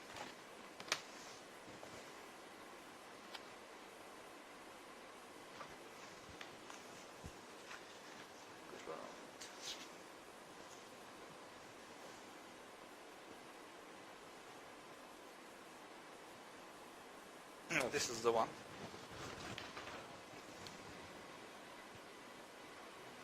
You can look and read it. I'll read it. Ground Zero, the point on the surface of the earth or water directly below, directly above, or at which an atomic or hydrogen bomb explodes. So, that was the definition, according to Webster's, pre-9/11. Yes. So does it say that is the place of pancake collapse? No. What do dictionaries that were printed after September the 11th say? You know, after September 11, they were so embarrassed that the former demolition ground of World Trade Center was called Ground Zero, and this name becomes so sticky that it persists up to this day, that they need to change the legal definition of the word in the future dictionaries. Otherwise, the people will doubt it. So new dictionaries were given a new meaning? Yes, I have an example. These two are both advanced American dictionaries, but of different editions. Yes. And both of them claim to be new, by the way. Okay. So let's compare. Let's compare. I'll look up Ground Zero in this one. This is the older one. You see it's black and white, and this is in color. Okay. I'll look up this one, and you look up that one. Mine says, the old one, the place where a nuclear bomb explodes where the most severe damage happens. And that's according to Longman's Advanced American Dictionary. Okay, and look at this one. Now the new color one, presumably this has been published after 9/11, tells me that Ground Zero means the place where a large bomb explodes, where the most severe damage happens. So this is Ground Zero, the place in New York City where the World Trade Center buildings were destroyed by terrorists on September the 11th, 2001. So it's the same dictionary. Okay, let's look at the edition. This one is published in 2000. And this one is published in Should 2000 and... Should be maybe in the beginning. This is published in 2007. Yes, you see? It's the same dictionary. But in here it defines it as a place of nuclear explosion, and this is the place of explosion. So what your book says, and what you're saying now, is the American government demolished the World Trade Center with an underground pre-positioned nuclear device. Yes. And that everybody called it Ground Zero afterwards, and they didn't want the idea of that referring to the nuclear device, so they changed all the dictionaries to read the place where this happened, a bomb blast, and buildings were damaged in New York. Is that what we're saying? Yes. You know, the English language itself became a victim of September 11th. They have to reprint the dictionaries. And not only this, they reprinted a lot of other dictionaries as well. Okay. Okay. But let's just stay with the effects of this pulverization and the dust.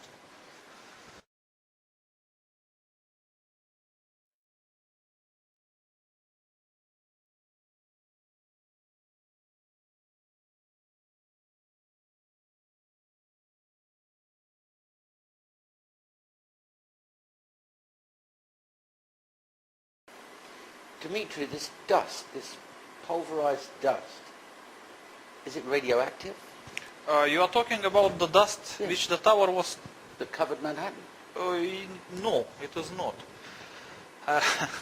Okay, I will try to explain it to you. Many people, they believe that because the nuclear explosion on the World Trade Center was nuclear, then this dust should be radioactive as like a radioactive dust. No, it was not. I explain to you why. During an atmospheric nuclear explosion, when we have that well-known mushroom cloud, what happens? It will suck the dust from the ground level because of the high temperature inside the cloud. Right. Okay? And it become radioactive here, and when it cool down, it will fall down. So this is the radioactive dust. But there was nothing like this here. Because all the radioactive materials were concentrated inside the cavity. And this dust was just compressed by the pressure wave. So it should not be radioactive. Because this was not involved with any radioactivity. It was harmful, of course, for the health when you inhale it, because it was a microscopic materials. But it's just a mechanical damage. It will not cause you anything like the radioactive poisoning, radiation poisoning. So, if some of the dust particles were asbestos and they were inhaled, then you'd have... No, yes, if you inhale asbestos, yes, you will have the harmful effect of asbestos. Okay, but there's nothing radioactive with radioactivity, about the dust. no. But what was radioactive in this case is the vapor. Because as I explained to you in the previous drawing, the situation is like this. When we talk about the so-called safe distance for detonating 150 kiloton nuclear charge, it was 500 meters. You remember I explained it to you. So when we make the nuclear explosion at the depths of 500 meters, it will create a cavity of 100 meters, and still there is a 400 meters of the soil. To filter. Yes, so when the radioactive gases will try to reach the surface by the crevices of the rock or whatever, they will be filtered on the way. And the thickness of filter will be like 400 meters at least. So it will tremendously decrease the radioactivity. But in the case of the World Trade Center was another story, because the tower was only 27 meters below surface, and the position of the charge was another 50 meters. So from here to here is 77 meters. And 50 meters, or even a little bit more than 50 meters, was occupied by the cavity. And the filter was not more than 25 meters, compared with the 400 here. Yes. But even this 25 meter would not serve actually as a filter, because in the next second they just fell into the cavity and just melt there, so there was no filter at all. So all the radioactive gases escaped through the open hole, just to the atmosphere. So anyone who was working around here, or Manhattan residents, or the ground zero workers, or whoever, when they inhaled the radioactive vapor, that was their main source of the radioactive exposure.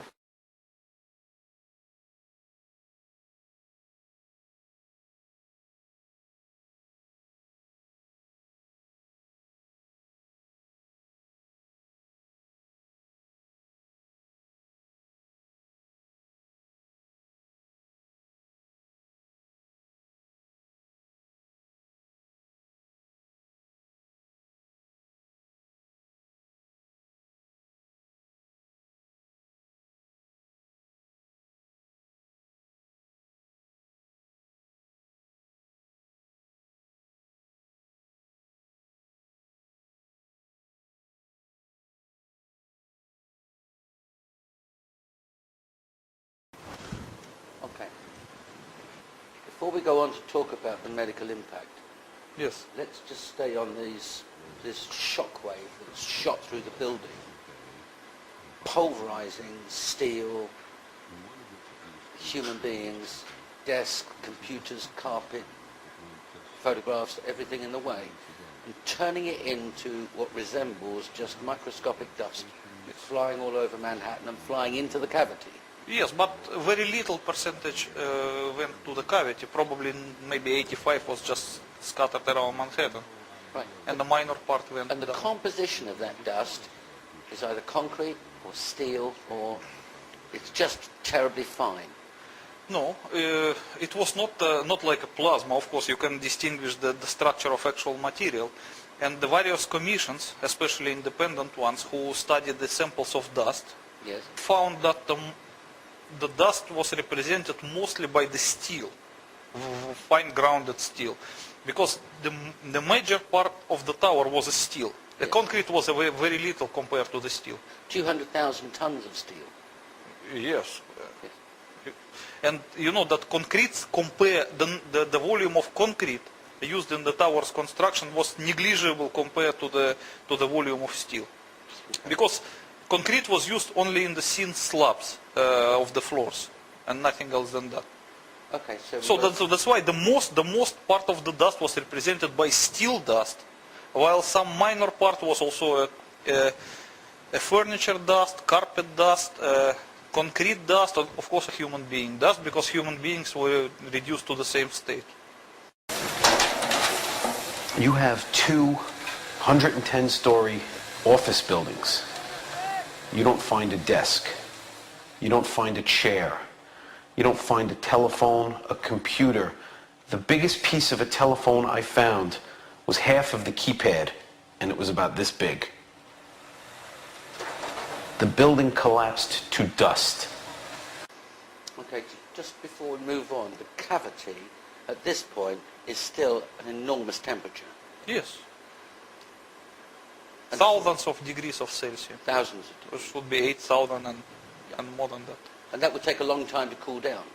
Yes, to completely cool down with a 150 kiloton, it will take at least 1 year.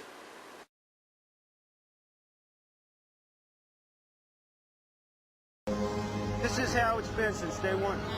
Oh, it's unbelievable. And this is 6 weeks later, almost 6 weeks later. And as we get closer to the center of this, it gets hotter and hotter.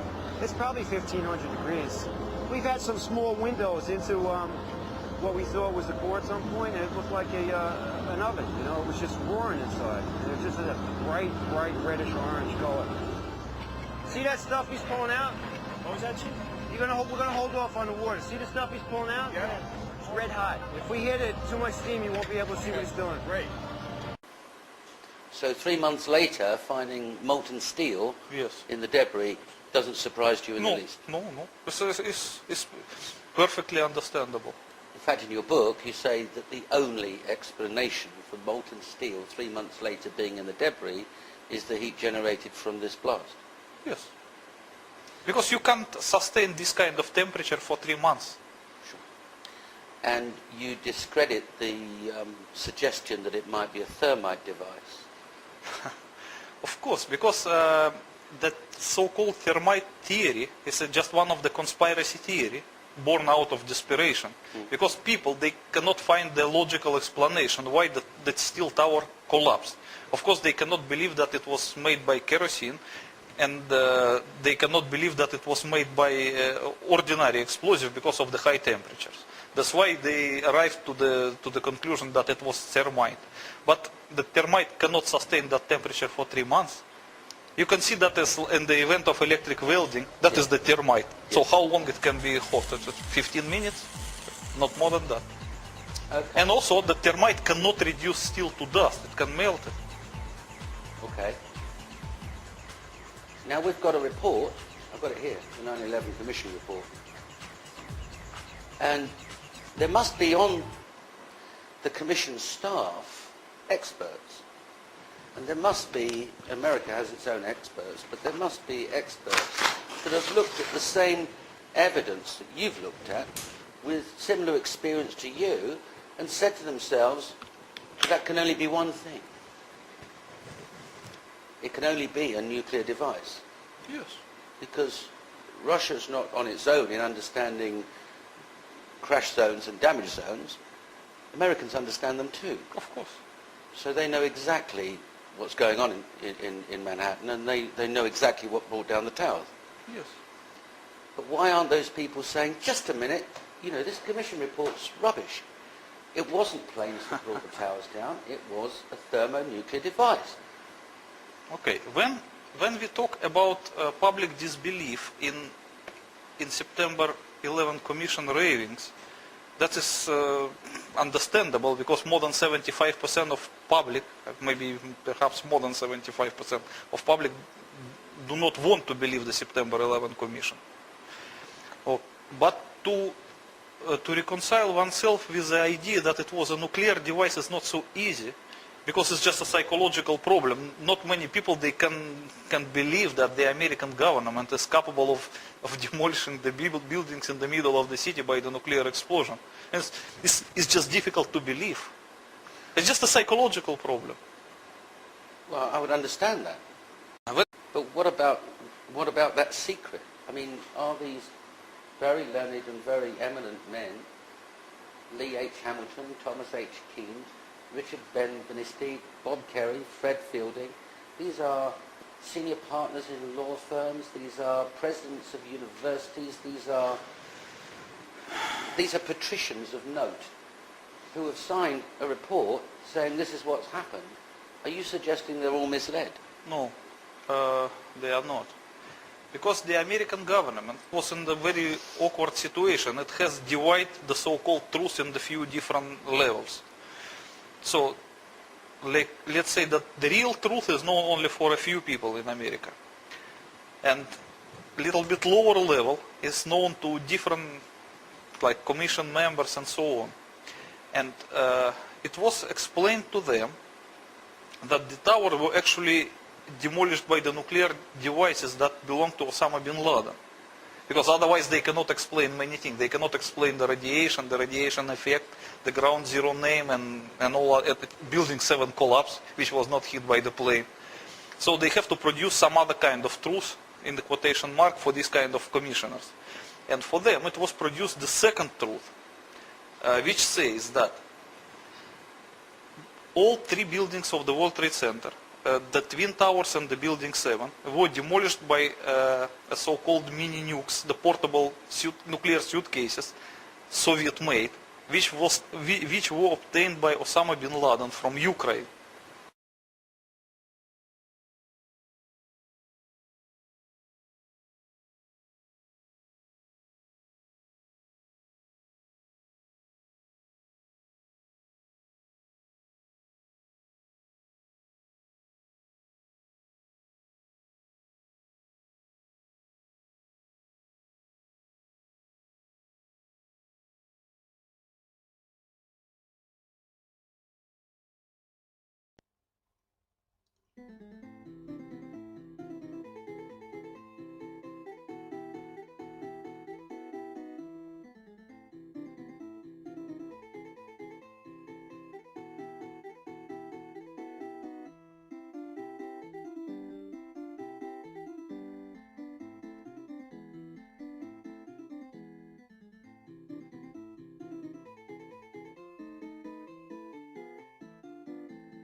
So, according to this version, Osama bin Laden operatives kept the nuclear suitcases at the basement of the buildings, and the plane attacks was only a destruction.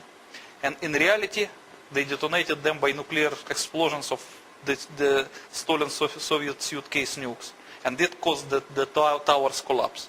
So the members of commissions were advised not to disclose this to public, but just to produce some false report to cover up the truth, because they don't want to scare the people by the nuclear weapon. And the commissioners agree. Dimitri, let's assume I was a fire chief, a senior fire officer, and I've just buried 343 of my friends, comforted their wives, and a Secret Service agent comes to see me and says, well, we'd like you to keep a secret. Would I really be prepared to do that? It depends on the way they present their arguments to you. As I explained to you, there are at least two different truth in quotation marks for various levels of American officials. And one of them, the ultimate top one, claims that the American officials were obliged, unfortunately, to demolish the World Trade Center by the nuclear devices because they believe there were half-megaton thermonuclear warheads planted above the towers. Those like the one hit the Pentagon. And the reason to demolish the tower was valid enough, because otherwise those warheads may produce half-megaton nuclear explosion, which will destroy the entire New York. And it could kill a few million New Yorkers.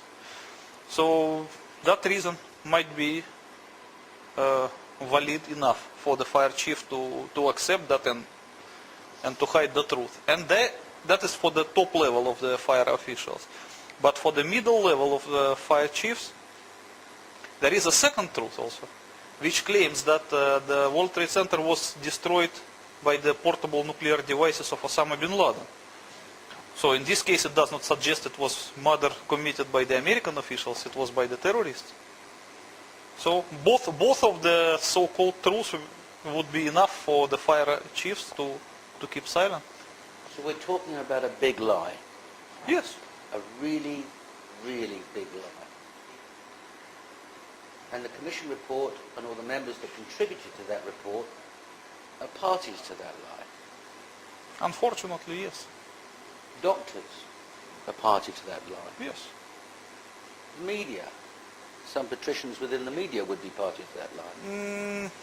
The media probably not, because they were just reported what was said to them by the officials. They did not invent anything.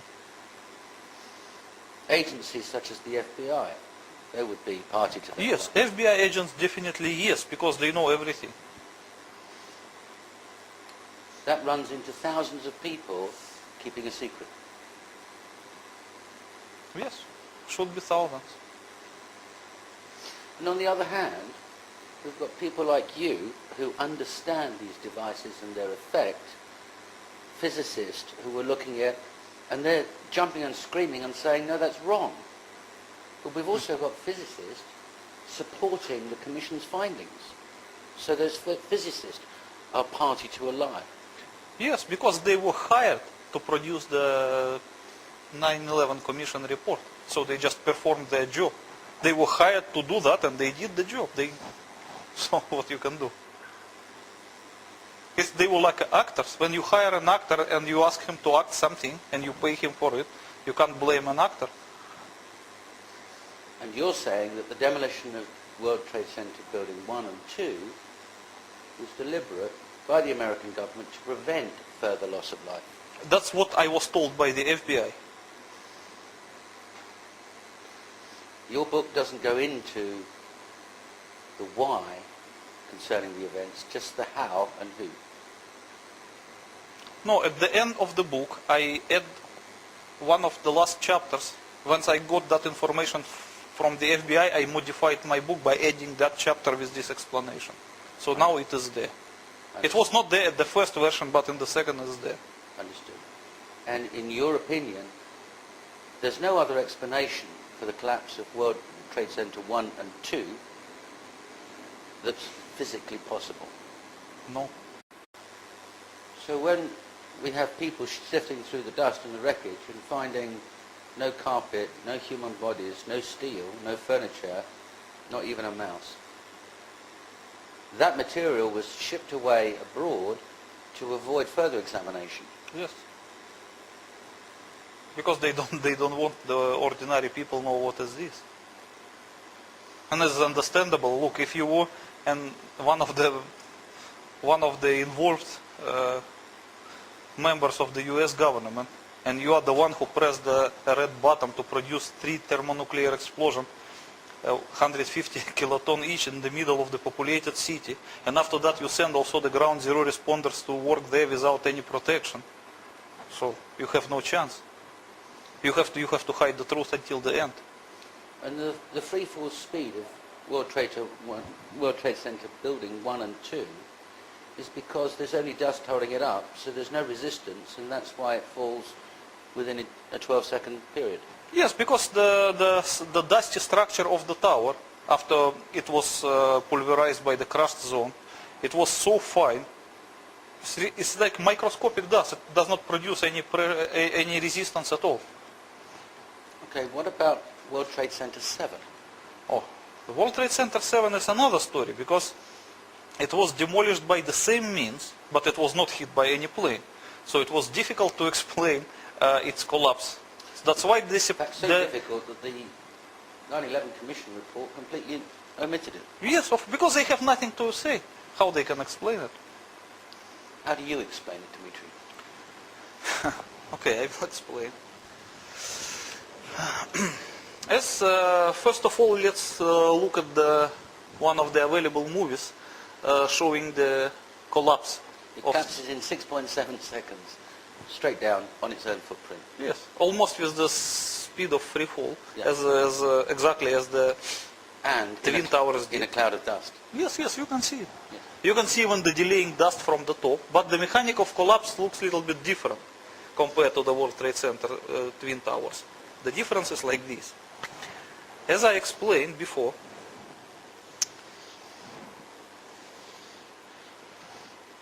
of the height. This is the height of the twins, World Trade Center 1 and 2. And this is the height of the World Trade Center 7. So, when the nuclear explosion produced a crushed and damaged zone, the crushed zone was about this high and the damaged zone about that high. So this part was undamaged. This part was represented by debris of various sizes. And this part was a complete dust. So this one is complete dust. Okay, when we talk about the World Trade Center 7, under it was also 150 kiloton nuclear charge. And it produced exactly the same size of explosion. But the crushed zone was able to reach until the very top of the tower. So there was no heavy undamaged zone like this in the case of the Twin Towers. That's why complete structure of the World Trade Center 7 was pulverized from here to here.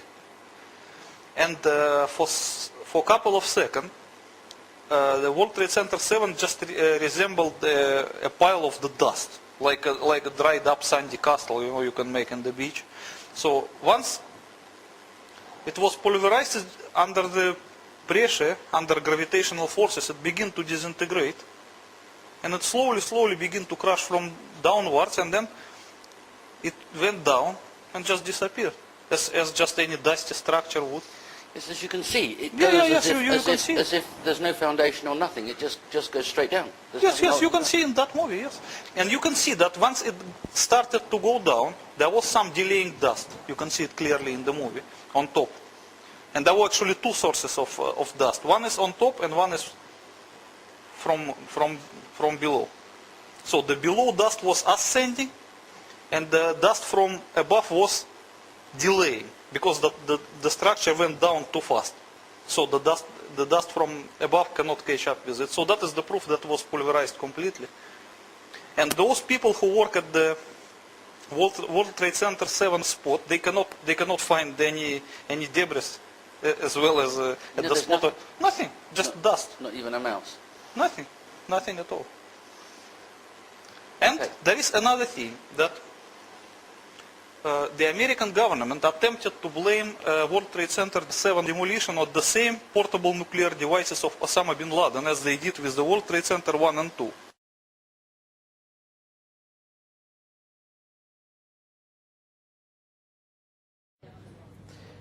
We'll leave it there for the moment. We've got some news just coming in, actually, that the Salomon Brothers building in New York, right in the heart of Manhattan, has also collapsed. This does fit in with a warning from the British Foreign Office a couple of hours ago to British citizens that there is a real risk. Let me get the exact words. The British Foreign Office, the Foreign Department of the British government, said there was a strong risk of further atrocities in the United States. And it does seem as if there now is another one with the Salomon Brothers building collapsing. We've got no word yet on casualties. One assumes that the building would have been virtually deserted. Whether this latest collapse is going to influence the president, who we heard about a few moments ago, was expected to be heading from Nebraska back to Washington, we don't know.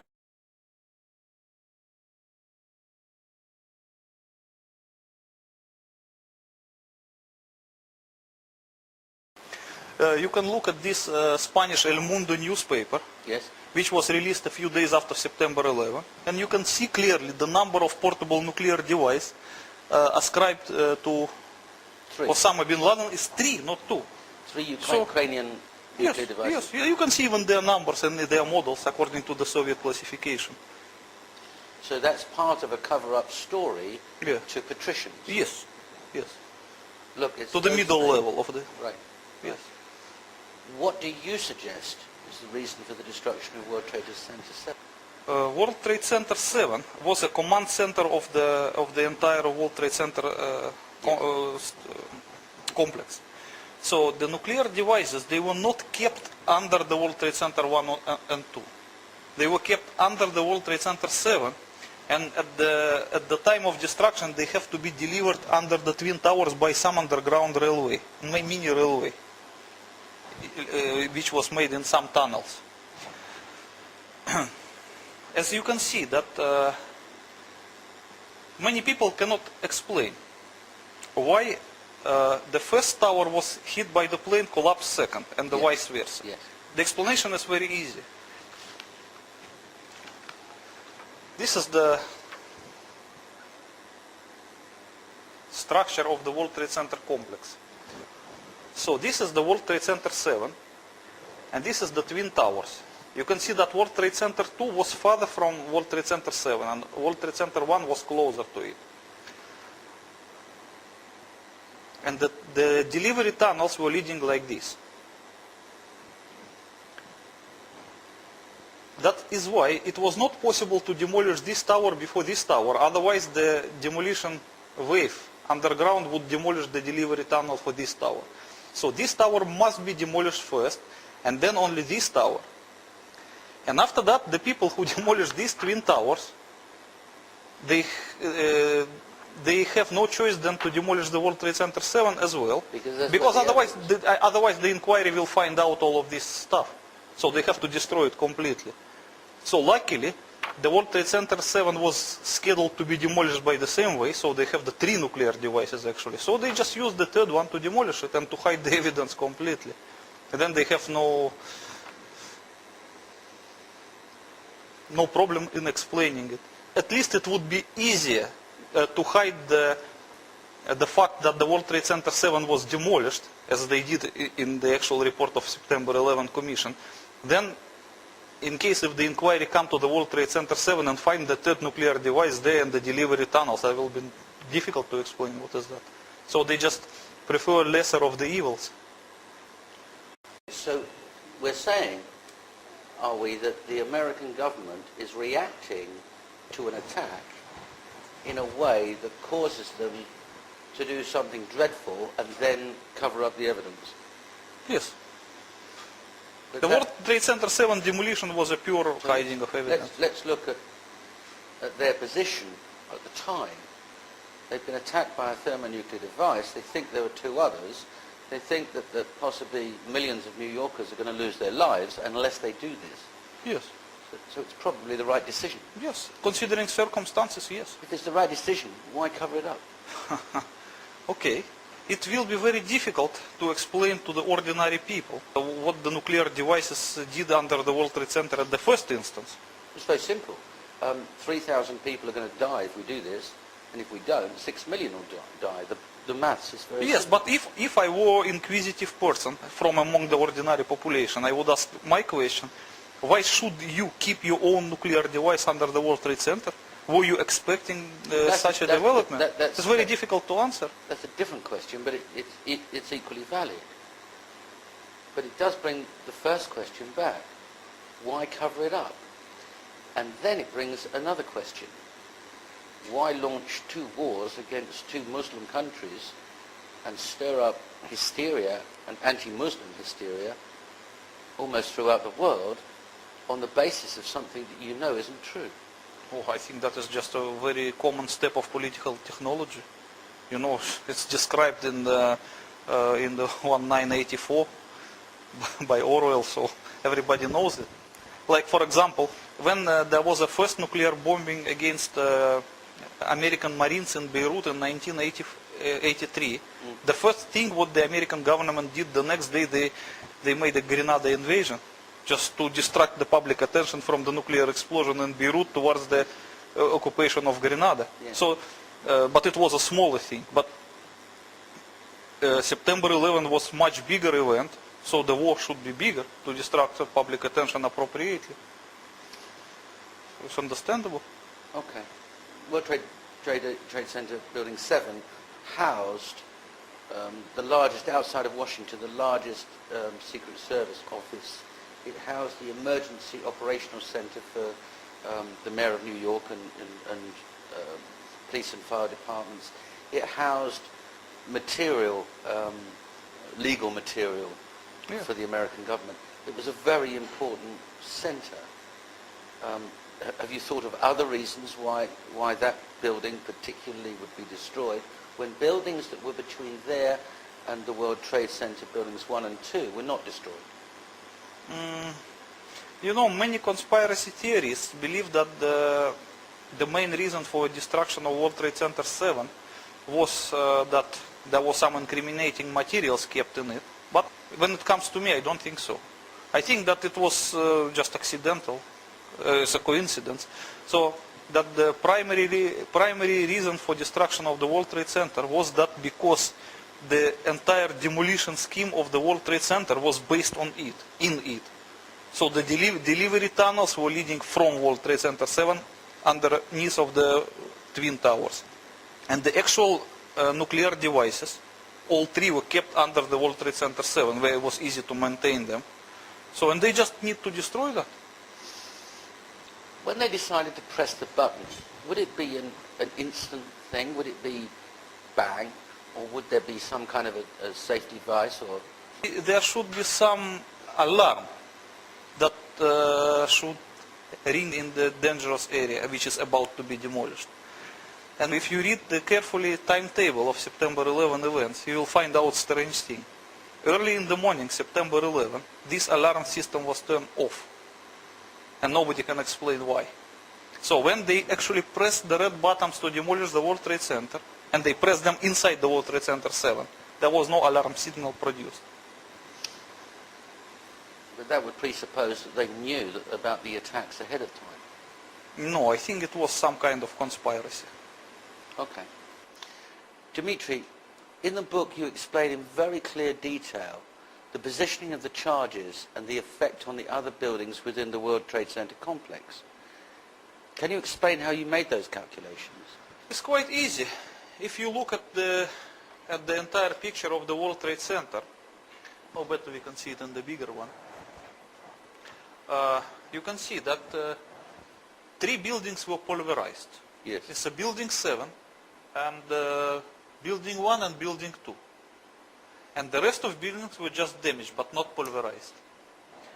And what is very interesting is that a building behind World Trade Center 7 was also damaged. And as you can see, it is very easy to understand why. Because the building 7, oh, better see it here, it has the form of, I don't know how they call it. A trapezium. Yes, trapezium form.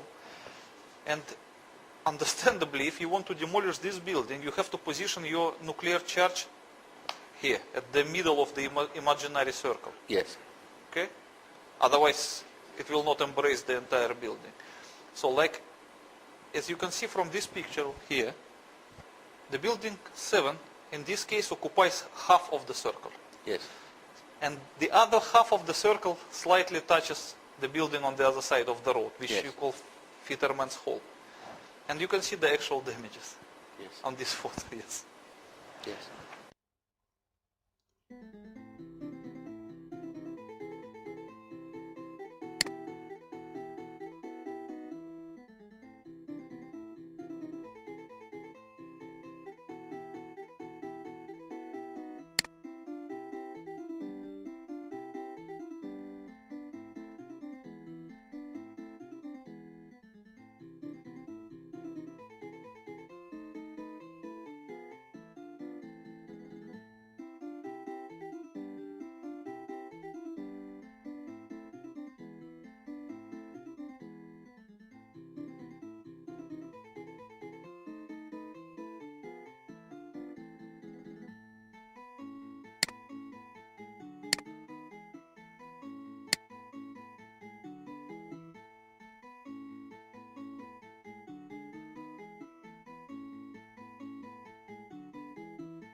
So that is exactly why when they demolished the building 7, they managed not to touch US Post Office and Verizon buildings to that site, but they were not able to avoid damaging the other building. I see. And in the same picture just below, we see that you've positioned where the charges were on 1 and 2. Yes. Because they weren't directly under the towers, No, were they? they were a little bit, the actual epicenters of explosions, they were not exactly in the middle of the tower's footprints, but a little bit away from it. That's why there was some surviving corners, you can see in these pictures. I make it in green. And I think there are also photographs. Yeah, I will show it to you. But I have to ask you, Dimitri, Like this how one were of you the able to most- calculate that it wasn't in the center? It is quite easy to calculate. As you can see that this photograph is one of the surviving corner. So let me fully understand this. What you're saying is, there's the tower, Yes. the explosion slightly off center, so the effect running up the tower I better make a is drawing. also slightly so off So center. it will be easy to understand if I draw it. Okay, let's imagine that this is our tower.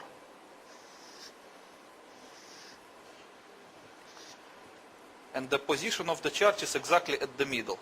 Yes. So the damaged and crushed zone will propagate more or less equally. Yes. Okay, but if the tower is like this, but the position of nuclear charge is here, not Yes. exactly at the footprint, little bit away from it.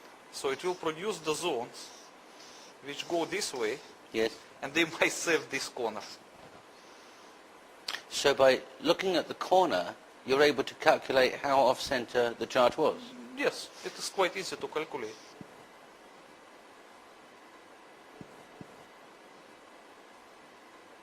Well, can I ask you then, what happens to the blast wave when it gets to the surface and hits the atmosphere?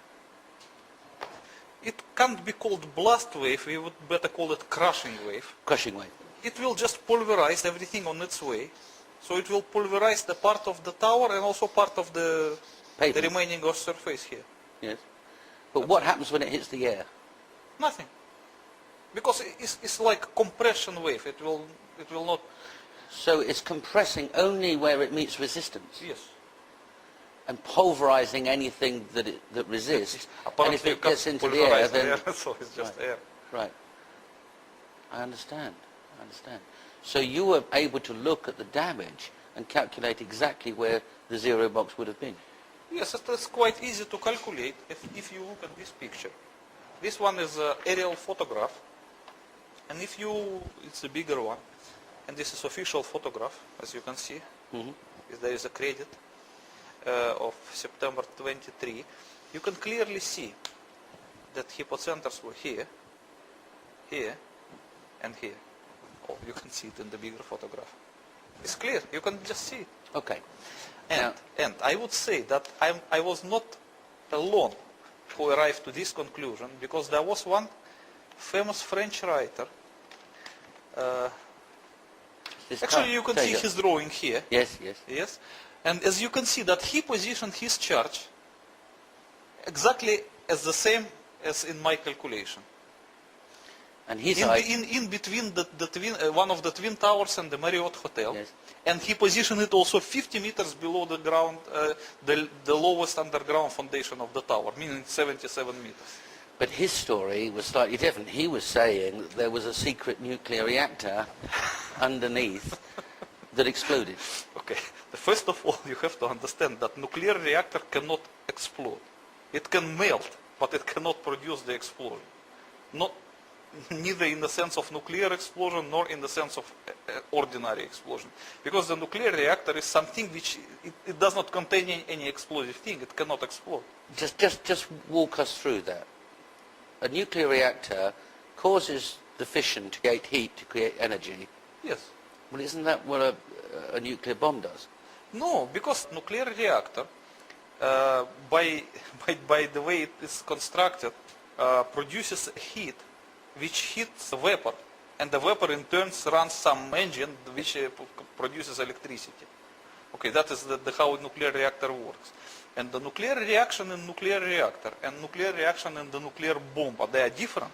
And you also need the different quality of material to produce a nuclear explosion in the sense of explosion and the nuclear reaction in the reactor. But this French author who writes so carefully about an underground reactor must know this. And must therefore know that there's no such thing as a nuclear explosion. It is not even by school people, this is elementary knowledge.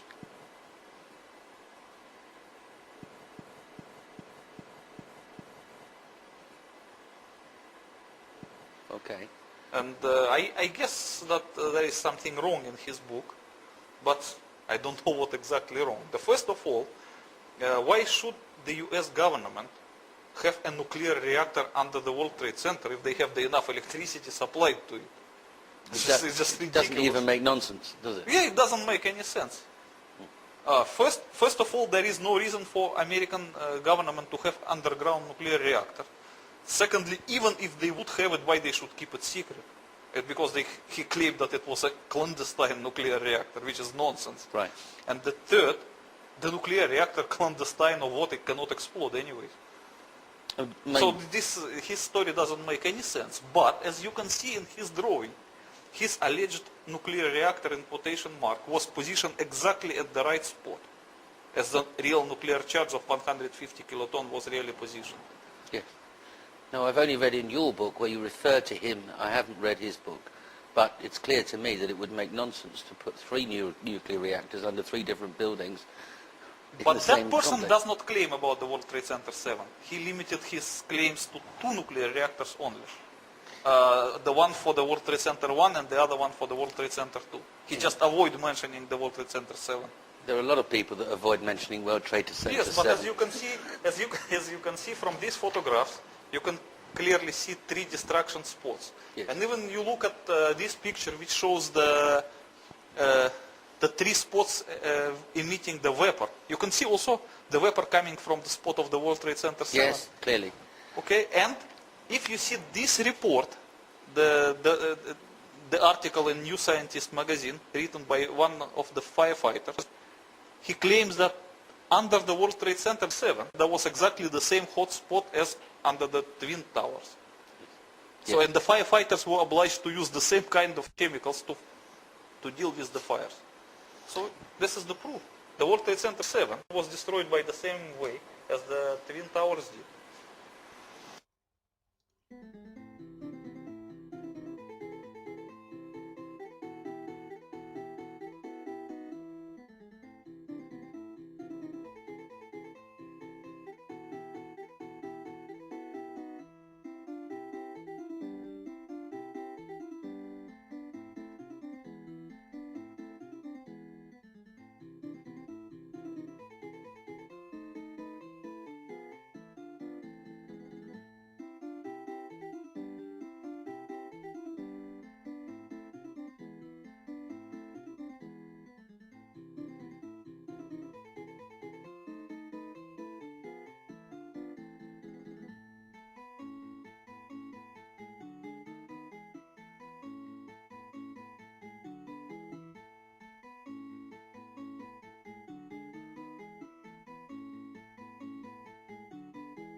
Idea of how much of the plane actually impacted the building. You know, it might have appeared that way, but from my close-up inspection, there's no evidence of a plane having crashed anywhere near the Pentagon. The only site is the actual side of the building that's crashed in, and as I said, the only pieces left that you can see are small enough that you could pick up in your hand. There are no large tail sections, wing sections, a fuselage, nothing like that anywhere around, which would indicate that the entire plane crashed into the side of the Pentagon and then caused the side to collapse. Now, even though if you look at the pictures of the Pentagon, you see that the floors have all collapsed, that didn't happen immediately. It wasn't until almost about 45 minutes later that the structure was weakened enough that all of the floors collapsed.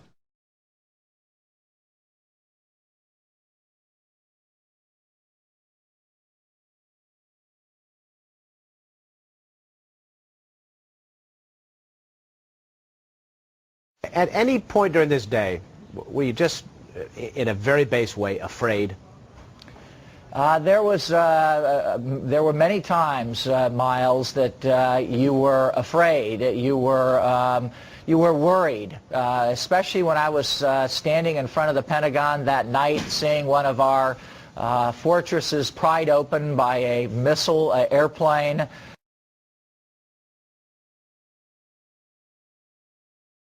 Fortresses pried open by a missile. Fortresses pried open by a missile. Fortresses pried open by a missile airplane. A missile airplane. A missile airplane.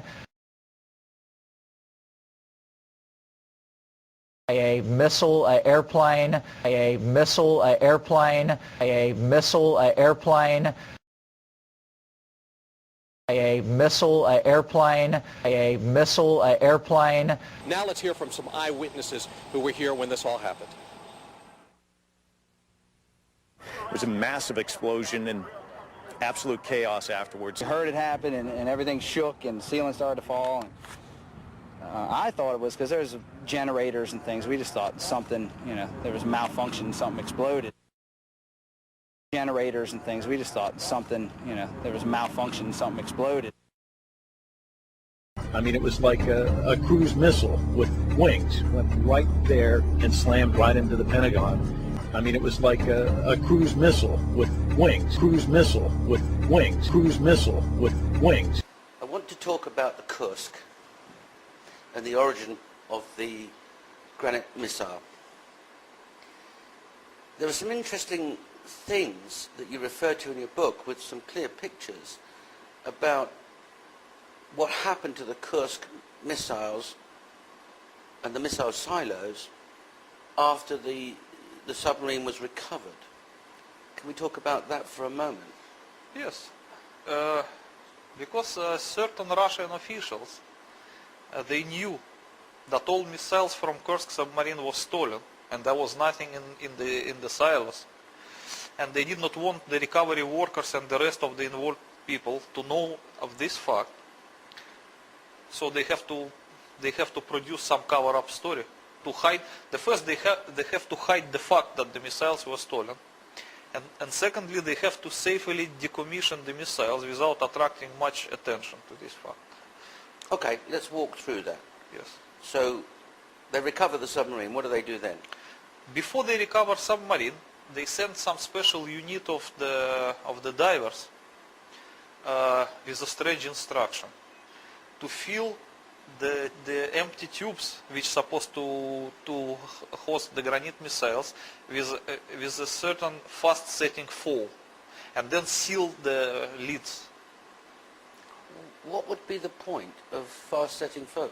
The point was that to hide the non-existence of the missiles, but the official version, of course they have to produce some official version, was that they have to use that foam to prevent missile from, you know, how do you call it? Vibrating? From vibrating inside during the transportation and from damaging them, which is just ridiculous, because the missiles were in the combat position and they were tightly fitted. And they're armor plated. How can you damage it? Look, you can see at the picture of the Pentagon. Yes. This missile managed to fly about 600 kilometers and penetrate 6 walls of the Pentagon after throwing the generator to the side. Yeah. You're not going to damage them. Yeah, it was not damaged. Okay. So why would it be damaged during the transportation? So they fill the missile tubes with fast-setting foam. Yeah. Then they recovered the submarine. And then they sealed the lids. Okay. And after that, they started the recovery operation. Okay. And then they get the submarine up on the surface. Yes. Then they transported it to the port. Okay. And then what did they do? And after that, they continue, because they have to continue with this how they call production. Okay. They decided to cut the entire silos from the body of submarine using the electric welding. They cut the silos out of the submarine? Completely. From the okay. They just cut them. Okay. As you slice the bread with the knife. And then they transported them to some secure location. Yes. And then allegedly they destroyed the missiles along with their silos without opening them.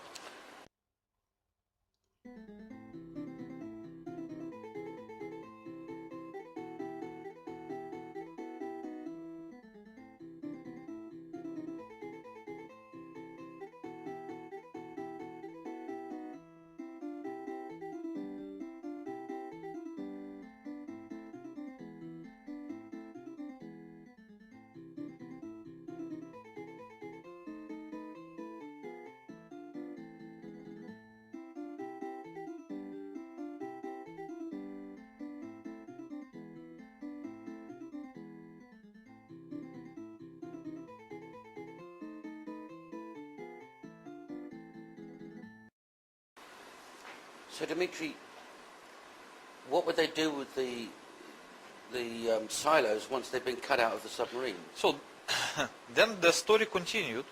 They produced the public story that the missiles were allegedly so badly damaged that the silos cannot be opened because it's too dangerous. Okay. And then they delivered this missile to some remote area, buried them into some trenches, and allegedly destroyed them with ordinary explosives. But if you analyze what they publish in the media, it seems that they were destroyed by the portable nuclear devices, just to make sure that they will be completely destroyed. Because you cannot afford to destroy such things with ordinary explosives, because something will remain. And the people still can find out there were no missiles inside. So they should use some portable nuclear devices like a mini nukes to do the job. And it seems that it was so.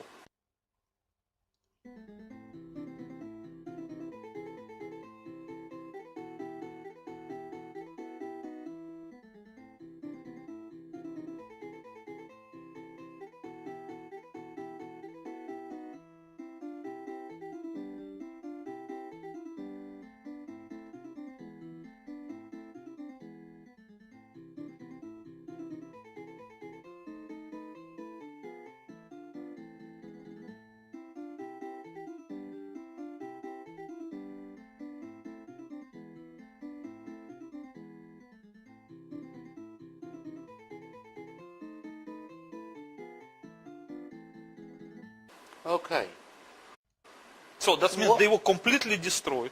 Okay. And nothing remained of So there's them. no evidence? Yes, because you know when you use the portable nuclear device to destroy a missile, there will be nothing remain.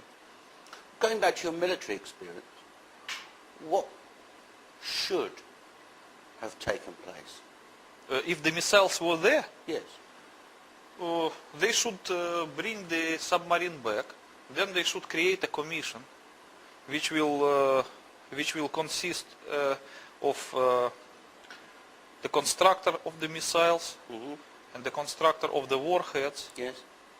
the producer, and the people from the 12th Chief Directorate who are specialists in the maintaining of nuclear warheads and in the registrar, and the people from the North Fleet who are specialists in the actual missiles, Yes. a part of the warhead, and also some commanders of submarine which are of the same class of the Kursk. Yes. And this commission have to study the things and evaluate what can be done. So this is then a they have to committee. produce a report. This is a full committee of Yes. important people. Yes. Because this is an important matter.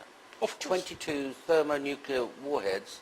And missiles also. And missiles. Yes. Okay. And what would that commission do? They would appoint some people to get the missile and to bring them to some location where they can study them. Yes. And to evaluate the situation, and then to produce the report what they recommend to do next. Yes. And depend on the condition of the missile, they may recommend just to clean them and put back to commission, or to Yes. disassemble them. It just depends on the actual situation. The commission may decide, Right. depending on what happened with the missiles. Presumably the component parts of a thermonuclear warhead are valuable. Of course, because they contain a very expensive nuclear materials. How expensive? Oh. The problem is that because they don't sell it at a market price, there is no market price. But still, I guess that a kilogram of weapon-grade uranium should be, I don't know, maybe over 100,000 US dollars. And a kilogram of plutonium, which is even more expensive, is probably 10 times as much. And these are... And there should be at least 20 kilogram of plutonium used in each warhead. So 22 warheads and 20 kilogram of plutonium, you can make your calculation. As many millions of dollars. Okay, so weapons-grade plutonium and Uranium. weapons-grade uranium, Yeah. is an extremely valuable item, but it's also an item, presumably in Russia, which is carefully controlled. Of course. Of course, because it's a weapon-grade material. They're afraid that such a thing can go to some country which is supposed not to possess it, and that they can produce the nuclear weapons. They have to observe the non-proliferation treaty. So and they're afraid of terrorists also. Sure. So there are clear, designated control factors that have to be observed within Russia. Of course, and besides of all, you know that the weapon-grade uranium, even though you don't really need to be used as a weapon, you can still use it for diluting the other uranium to produce reactor-quality uranium. Right. And so you can always find use of it. So you're never in your wildest dreams throw it away? No, why should you? It's like a gold, it's more expensive than gold. Why should you throw the gold? Have you any experience in your time in the 12th Directorate of ever this kind of material being thrown away before? Look, I was not particularly the specialist in the nuclear materials. As I told you, my specialty is a little bit different, but I can confirm for you that is for sure not. Okay. When some nuclear warhead is to be decommissioned, the material from it will be in the most of the cases, this warhead will be simply remade into something newer. So the material will come out and turn into something else? Probably it will be just used in the next warhead, in the next generation of warheads. Okay. Or, if they don't want to use it in the warhead, they will just keep it as a material for the next use, or they may also use it in diluting the natural uranium to produce the reactor quality of uranium. I mean, they will always find use of it. But they were not going to leave it round by the bike sheds, you know, to get round to when they want to. It's going to be carefully stored in a careful... Of course, it's a tightly controlled material. Okay. So your only explanation for the destruction of the missile and the warheads coming from the Kursk is that they weren't there, and that's why they were destroyed, to hide the evidence? Yes. Because, of course, it would be embarrassing for the rest of the world to be aware that the Russians had misplaced 20 missiles. 22. 22 missiles. Well, 21. We know where one of them is. Yes. Okay. And some American officials believe that 2 of them were used, I mean, the warheads used in the planes that hit the World Trade Center. So that we can argue whether the terrorists still have 19 or 21. But no one will ever know, because if they were, they would turn to dust. Okay, so that's got to be the cause of some discussion between the American government and the Russian government. Yeah, of course. Backwards and forwards. And definitely it was. And there's no question in your mind that the destruction of the missiles and the warheads from the Kursk is a deliberate act to hide the fact that those missiles are no longer there. Yes. And you are saying to the rest of the world in your book and here that there are 21 missiles unaccounted for. 22 minus 1. Yeah. Yes. The one fired into Pentagon. Each with a thermonuclear warhead. Of half megaton. Of 500 megaton. 500 kiloton or half megaton. Okay. A 500 kiloton warhead detonated in the middle of London. What would that do? It depends on how high will be the altitude. If, let's say, the altitude will be a half kilometer, it will just destroy the entire London, I guess. If on the ground level, maybe a little bit less, maybe 70%. But the most of London will be destroyed in any case. Let me really like a big Hiroshima, 20 times as much. Let me be absolutely clear on what you're saying and what you've said in the book. This material is unaccounted for. This is the evidence. Here is the book detailing who did it, what happened, and everything else. This is my evidence. This is my testimony. Prepared to go to court. I've been to the American, I've given you the book to the American Embassy. I've given it to the French Embassy, all the information. Yes. And the American Embassy, just help me with this, haven't come back to you and said, can you tell us about this? No. Because they already know.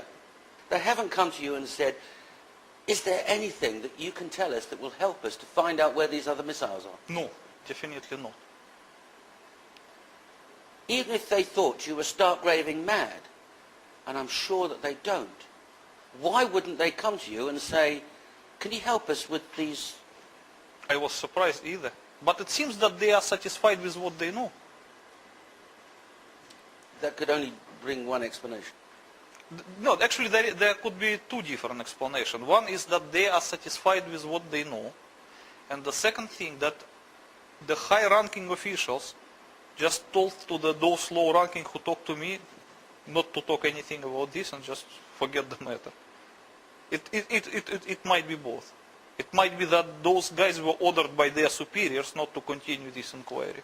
I beg to differ. I refuse to believe that senior officials within the American government would ignore the possibility that there might be 21 missiles somewhere unaccounted for. The only explanation that I can think of, subject to what you may say, is that they already know where they are. I don't know. I have no explanation either. Okay. So Dimitri, the public perception or the layperson's perception of a nuclear explosion is completely different when that nuclear explosion takes place underground. When we were first informed that there's a possibility of a nuclear explosion taking place in Manhattan, we dismissed that as nonsense. That can't happen. There's no mushroom cloud, there's no radiation, there's no destruction. And now, having explained that it's underground, all of the energy and all of the things that we associate with a nuclear explosion take place underground. And it's only an associate effect that causes the demolition of the World Trade Center buildings. Yes, it's probably a psychological problem why the people cannot believe that it was a nuclear event, because they expect to be something as in Hiroshima, burned bodies and burned buildings and a lot of radiation. But in reality, as you can see, it was just an ordinary nuclear explosion underground. So the effects were corresponding, and it is well known to specialists anyway. Well, we've also got the timing issue, because the South Tower's hit at 9:16, the North Tower at 8:46, the Pentagon struck at 9:37, discovered to be a thermonuclear device. At 9:59, the South Tower is collapsed or demolished. So that would be well within the comfort zone of a decision being made and the button being pressed. Yeah, it was quite a short time in between. And then at 10:27, half an hour later, the destruction of the North Tower. So there's a kind of cause and effect to your story. Why? There is a cause and effect. The Pentagon officials look at this thermonuclear warhead, the Doomsday Plane takes off, the Cheyenne Mountains are closed behind the Joint Chief of Staff, and a decision is made to demolish the World Trade Center because of the possibility of a thermonuclear device being in the upper floors. Yes, actually they didn't consider it as a possibility. They were sure about it. That's at least what the FBI officials told me. They were absolutely certain that there were nuclear devices on planes. As also you can see from NBC's Pat Dawson is close to the scene of that attack. Pat? The chief of safety of the fire department of New York City told me that shortly after 9 o'clock he had roughly 10 alarms, roughly 200 men in the building trying to effect rescues of some of those civilians who were in there, and that basically he received word of the possibility of a secondary device, that is another bomb going off. He tried to get his men out as quickly as he could, but he said that there was another explosion which took place, and then an hour after the first hit here, with the first crash that took place, he said there was another explosion that took place in one of the towers here. So obviously, according to his theory, he thinks that there were actually devices that that were planted in the building. One of the secondary devices he thinks that took place after the initial impact was, he thinks, may have been on the plane that crashed into one of the towers. The second device he thinks, he speculates, was probably planted in the building. So that's what we have been told by Albert Turry, who is the chief of safety for the New York City Fire Department. He told me that just moments ago. Please listen carefully what that person says. One of the secondary devices he thinks that took place after the initial impact was, he thinks, may have been on the plane that crashed into one of the towers. The second device he thinks, he speculates, was probably planted in the building. Just listen. According to his theory, he thinks that there were actually devices that were planted in the building, planted in the building, planted in the building, planted in the building.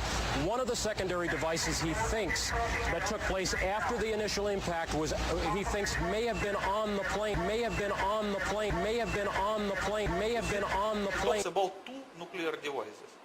And this is the chief of safety for New York Fire Department. He talks about certain devices built in the tower and another explosive devices were in the planes. May have been on the plane, may have been on the plane. This is the answer. So he confirms that there were devices planted into buildings and devices in the plane. Leading us to only one conclusion. So yes, that is exactly corresponds with what the FBI officials told me.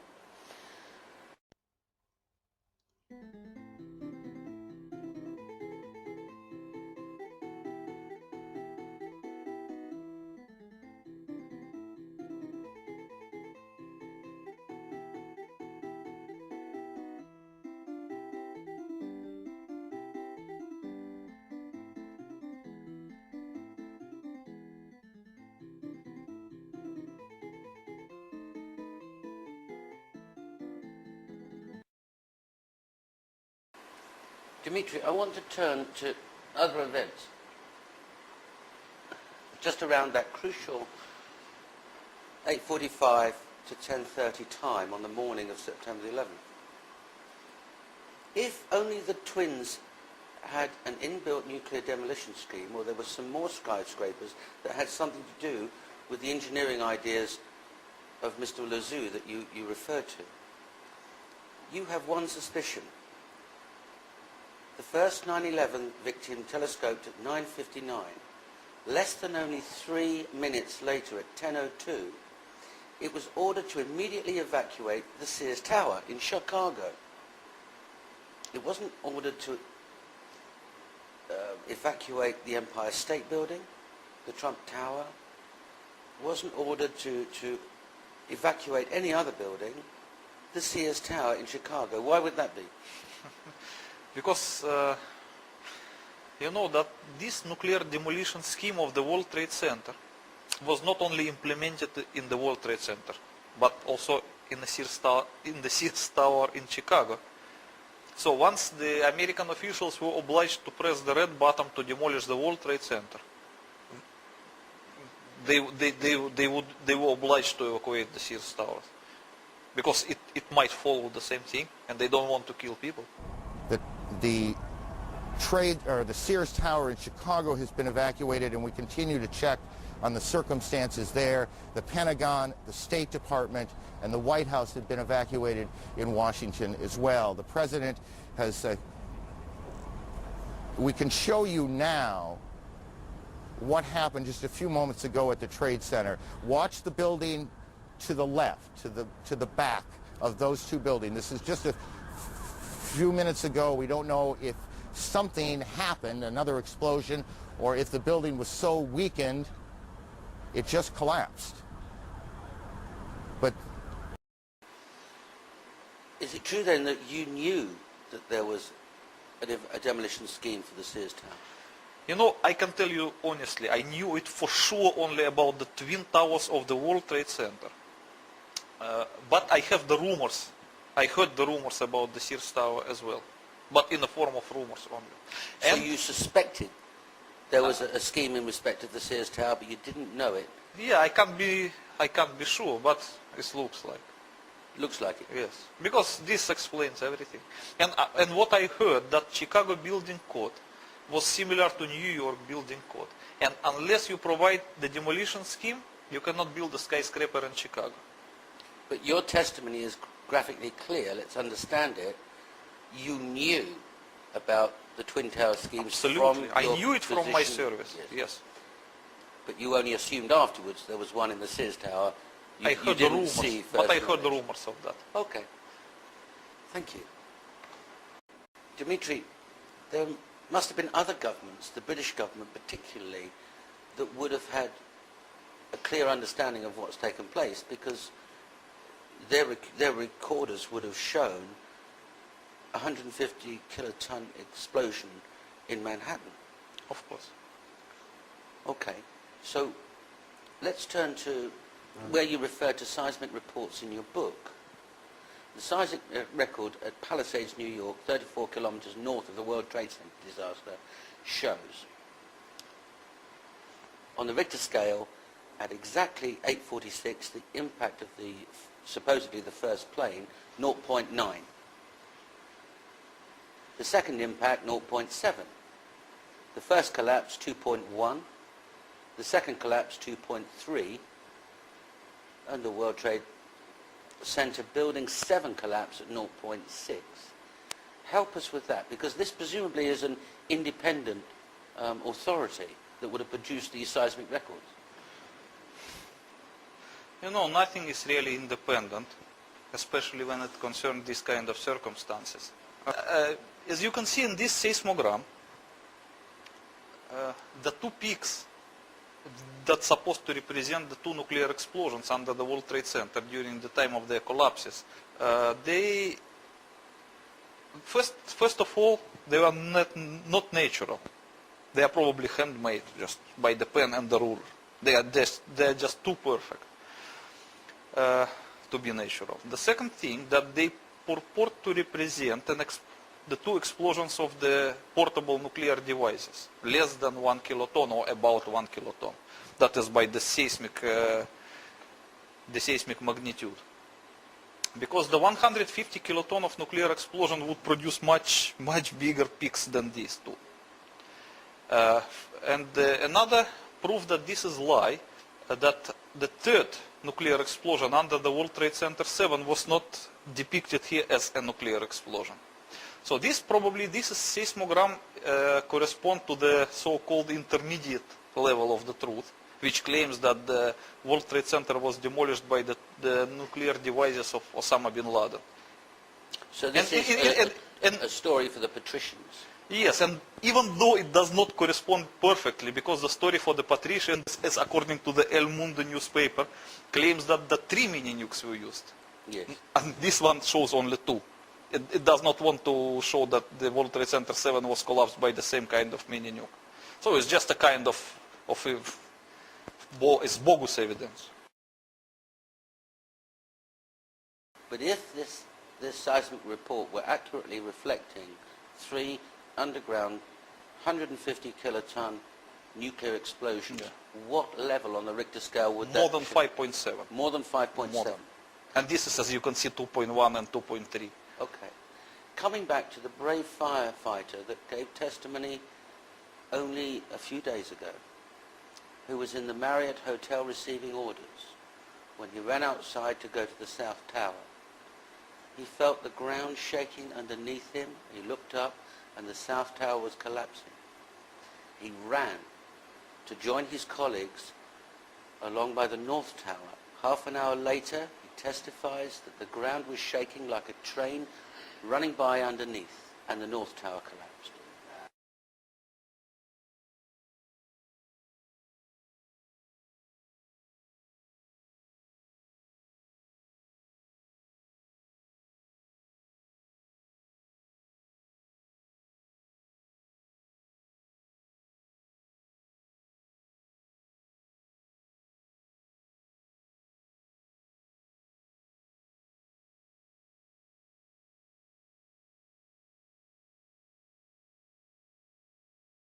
And he escaped with his life, thank God.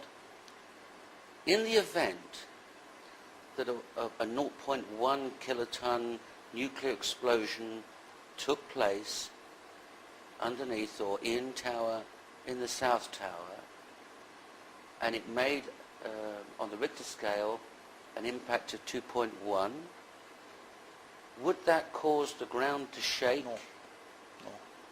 At what level on the Richter scale would the ground shake like a train going past underneath? 5.5 and above.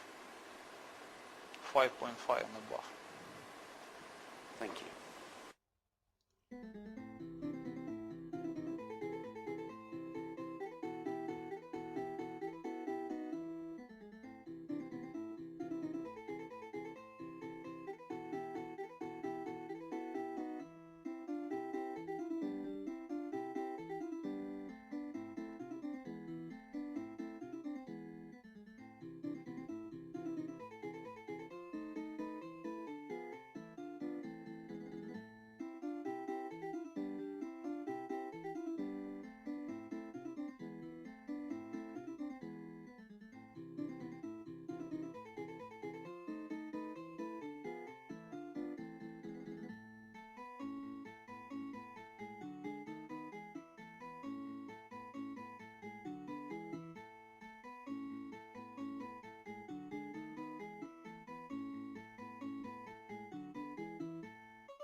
Rose Arcee, one of our CNN producers, is on the phone. Rose, what do you got? I'm about a block away, and there were several people that were hanging out the windows right below where the plane crashed, when suddenly you saw the top of the building start to shake, top of the building start to shake, top of the building start to shake, top of the building start to shake, top of the building start to shake, top of the building start to shake, top of the building start to shake.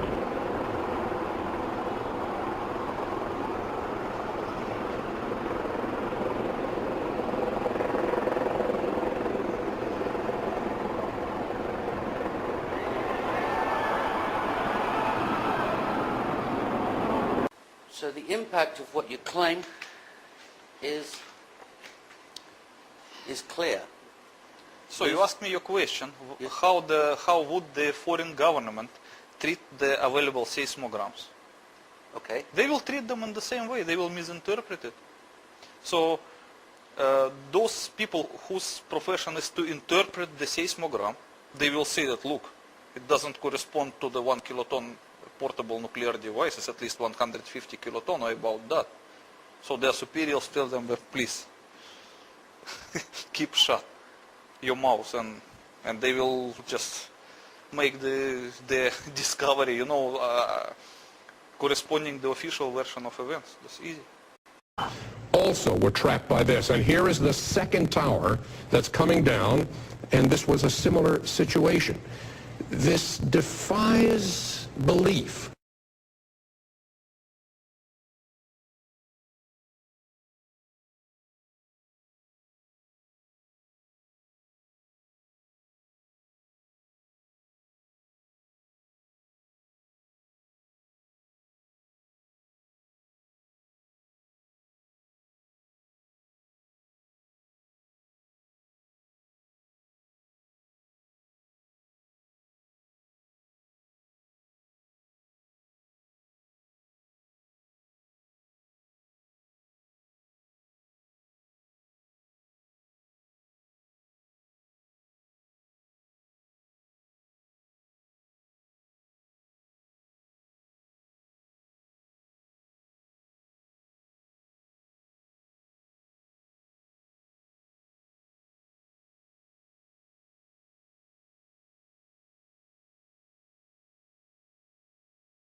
The building was designed to have a fully loaded 707 crash into it.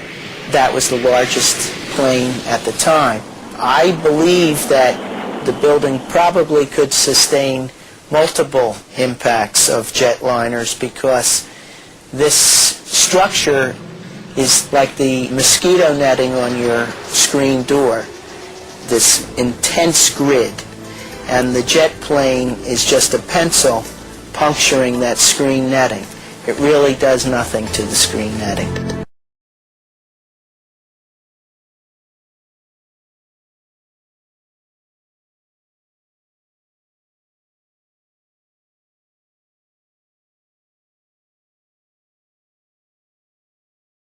Right now we want to go to our affiliate NYW reporting on this as we speak. The little girl in his arms. Did you see what happened, sir? Did you see what happened? What happened? Well, I was in the past train and there was a huge explosion sound. Everyone came out. A large section of the building is blown out around like the 80th floor. Was it hit by something or was it something inside? It was inside. Because it looked out, everything was coming out. No second plane. It was a bomb. Bombed in the building, not second plane. It was a bomb. Who said the second plane? That's what we're told. The second plane. We saw it on television. Everything.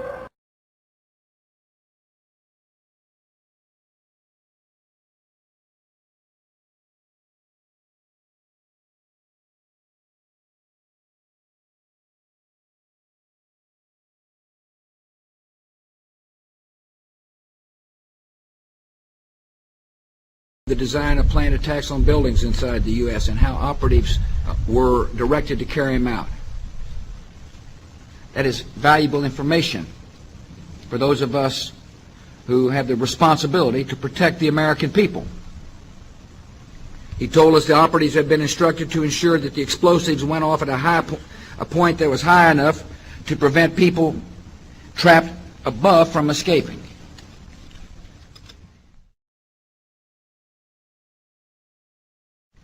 He told us the operatives had been instructed to ensure that the explosives went off at a point that was high enough to prevent people trapped above from escaping. To ensure that the explosives went off at a point that was high enough to prevent people trapped above from escaping.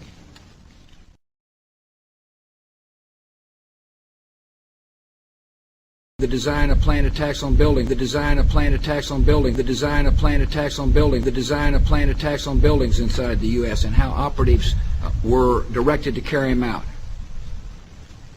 That is valuable information for those of us who have the responsibility to protect the American people. He told us the operatives had been instructed to ensure that the explosives went off at a point that was high enough to prevent people trapped above from escaping. To ensure that the explosives went off at a point that was high enough to prevent people trapped above from escaping. To ensure that the explosives went off, to ensure that the explosives went off, to ensure that the explosives went off at a point that was high enough to prevent people trapped above from escaping.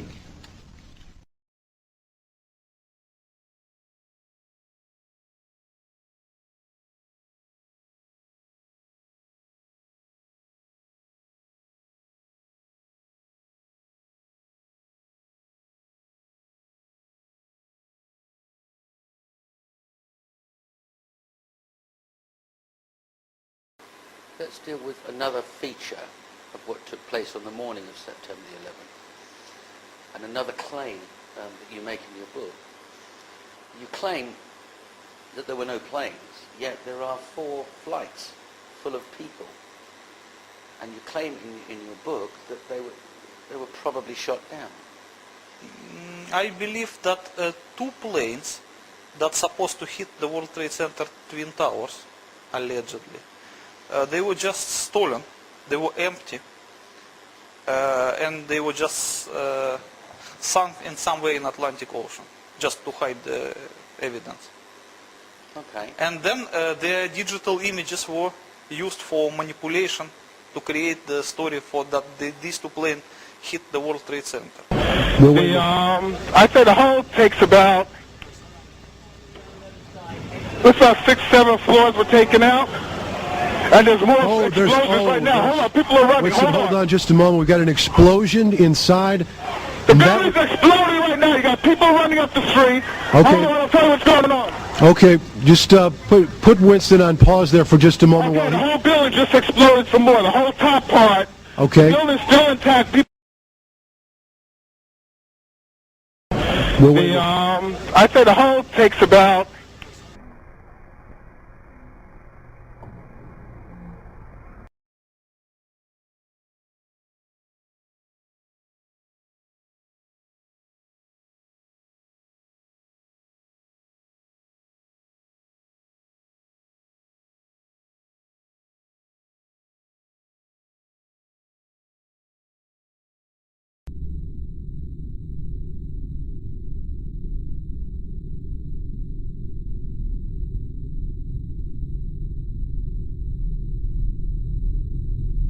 And there's more explosions.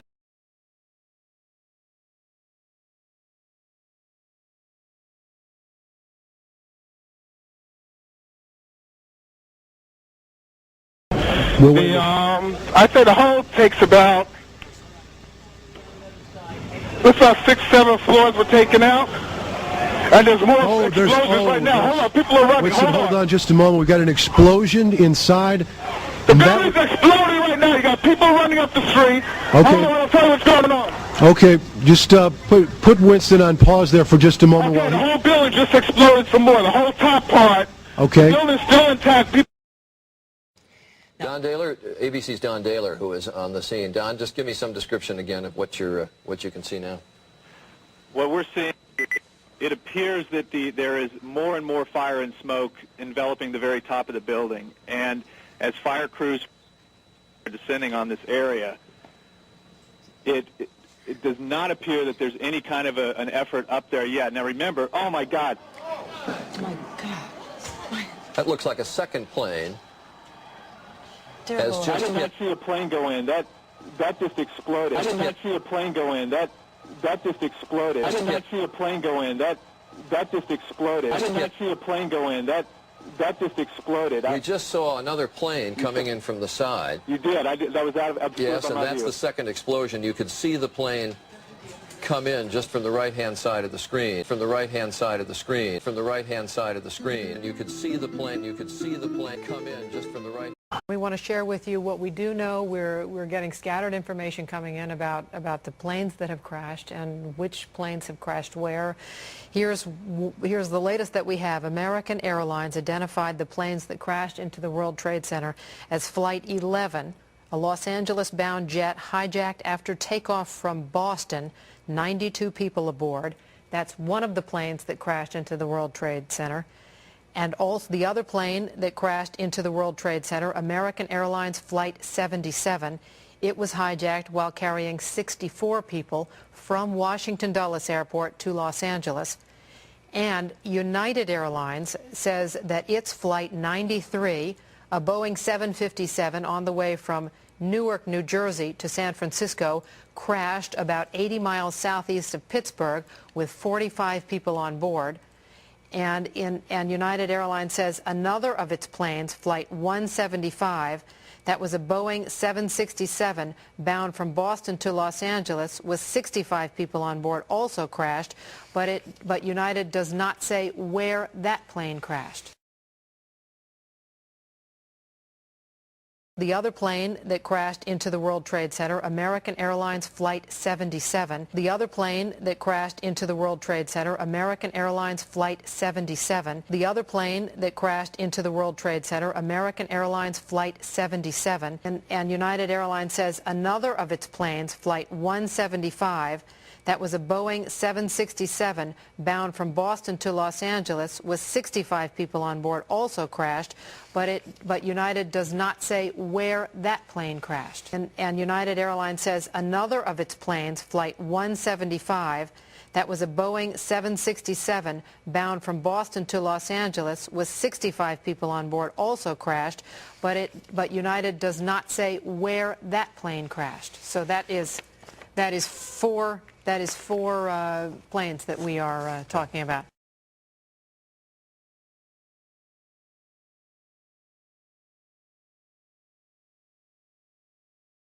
We are hearing from eyewitnesses who were in the area at the time that they saw an aircraft slam into the south side of the Pentagon this morning. There was one eyewitness who said that there were no markings at all on the side of the plane.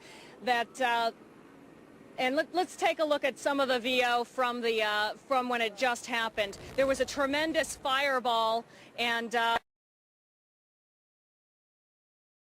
we are hearing from eyewitnesses who were in the area at the time that they saw an aircraft slam into the south side of the Pentagon this morning. There was one eyewitness who said that there were no markings at all on the side of the plane, no markings at all on the side of the plane, no markings at all on the side of the plane, no markings at all on the side of the plane, that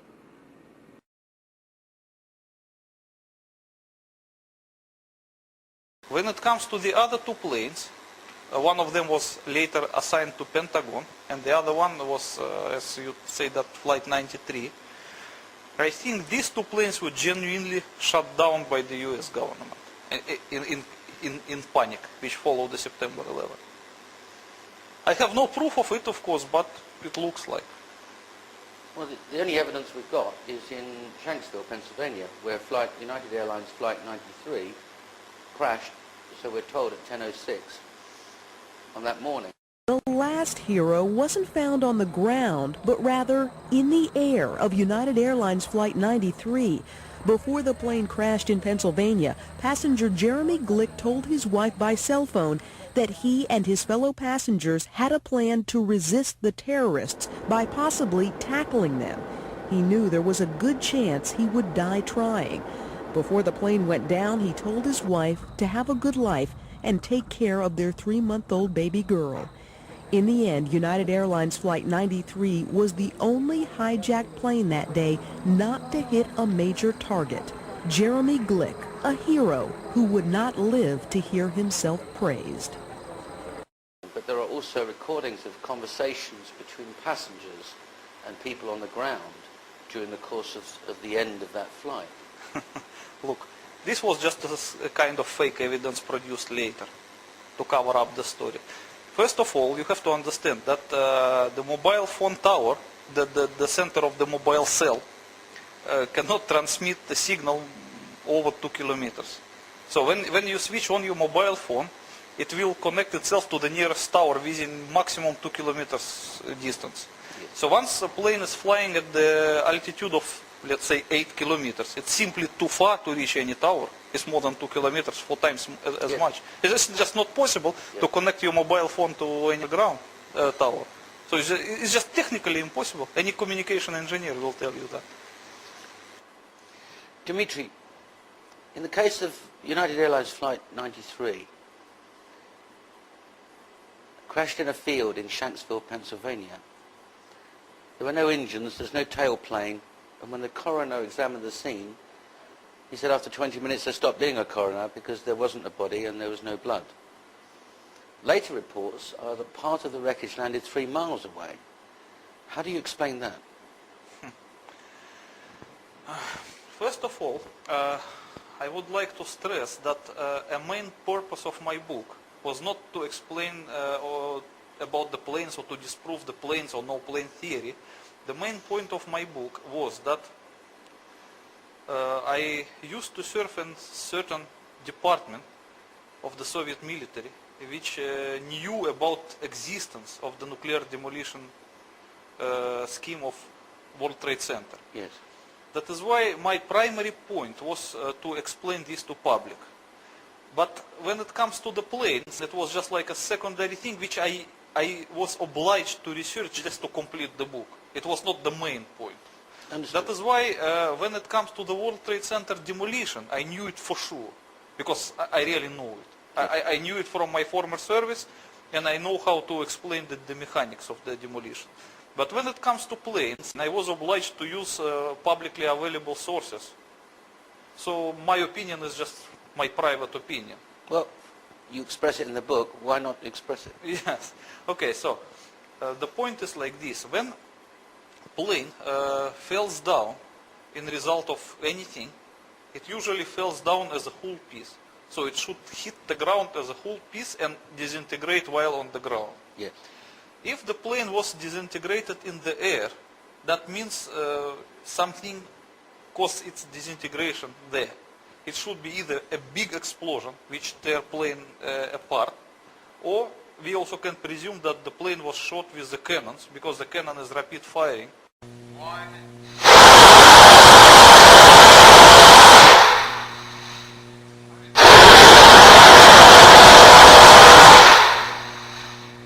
And it might cut for example, the wing, or another wing, the tail, and the plane will just be disintegrated in the air.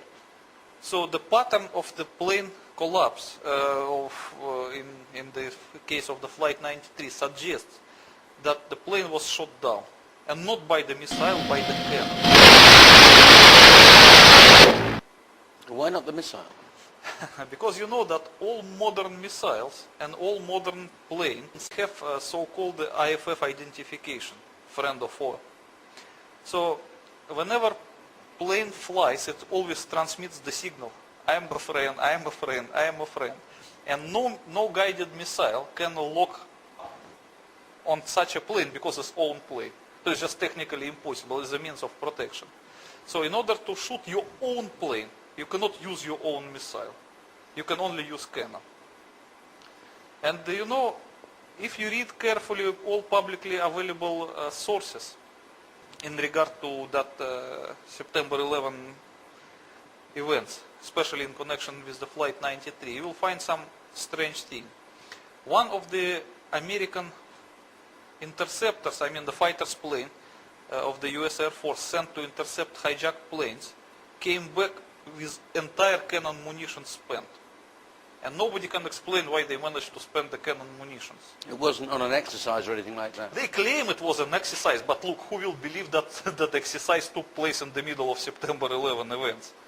When all the flights were restricted and all fighter planes were sent just to ground or to intercept the hijacked planes, and nobody would Nobody would conduct such an exercise in the middle of these events.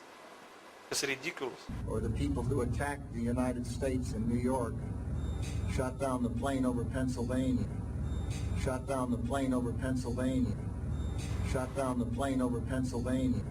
Now we come to one last feature, the hijackers. Yes.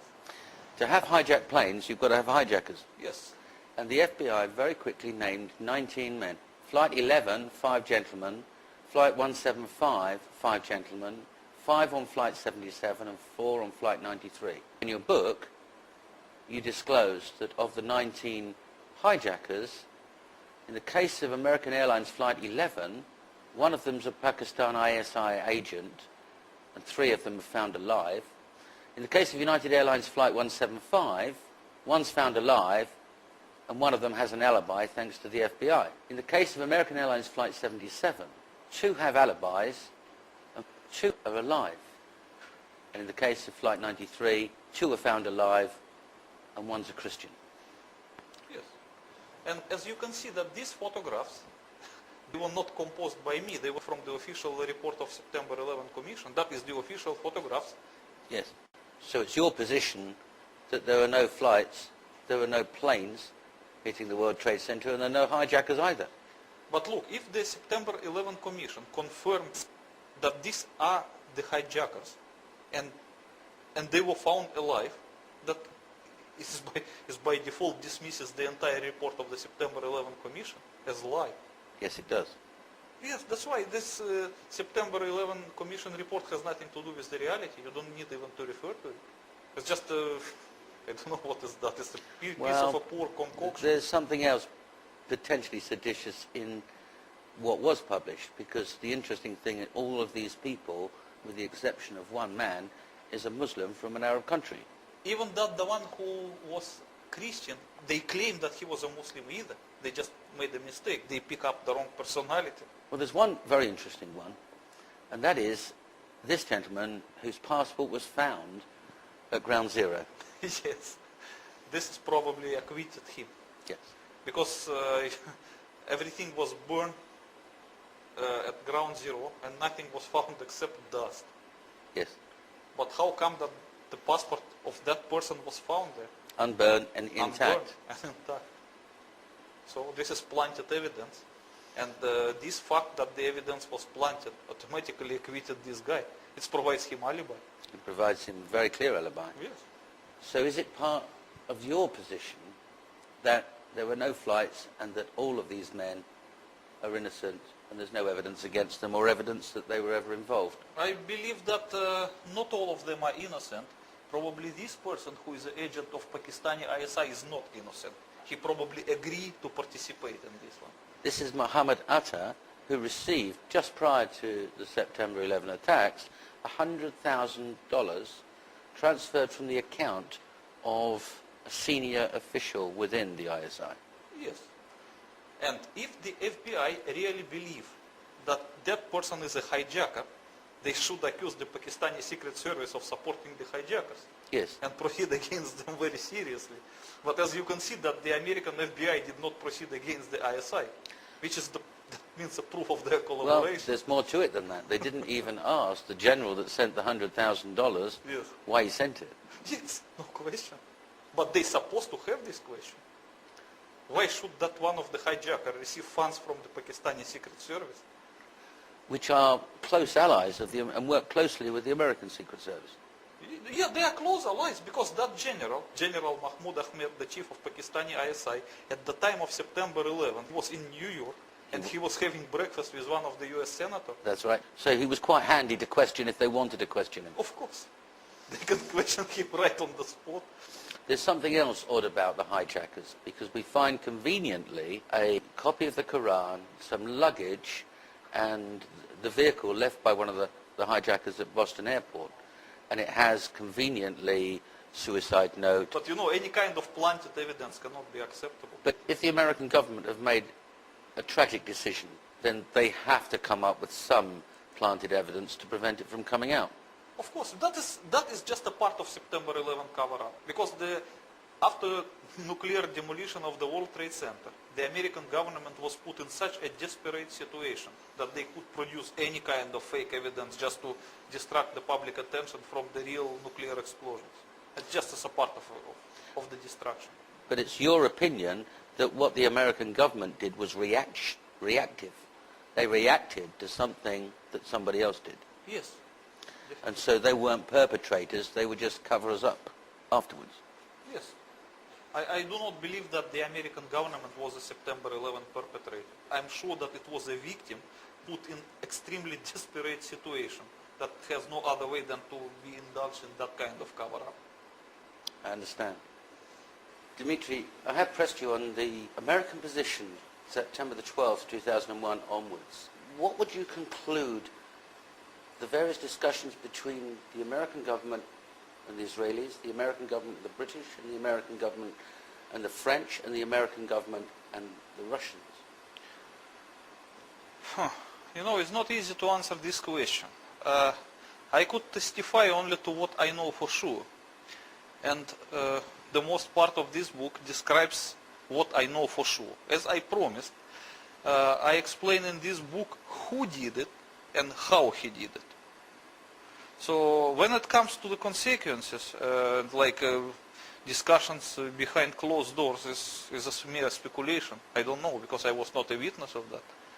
So we can only guess. I can guess that discussion between American government and the Russian government primarily concerned where the Soviet-made missile with the thermonuclear warhead came from, and who should be responsible for that action. But still, I was not a witness to this discussion. But when it comes to the discussions between the Americans and French, and Americans and British, and Americans and Israelis, I simply don't know. It's very difficult. I don't like to speculate. I like to say what I know. Okay. But one thing that you've said that you do know is that there's no relationship between 9/11, the tragedies in New York, and the Bali bombing, and any Al-Qaeda member, any representative of Osama bin Laden, any Muslim faction, or Saddam Hussein?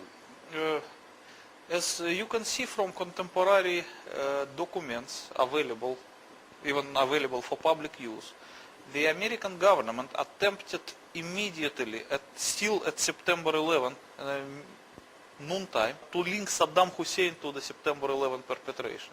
It's also described in my book. But strangely, if you read the official review of September 11 events, a report of September 11 Commission, Saddam Hussein has absolutely nothing to do with September 11. On the other hand, the report of September 11 Commission claims that Osama bin Laden and his so-called Al-Qaeda has something to do with September 11. Moreover, they even directly blame it on Al-Qaeda.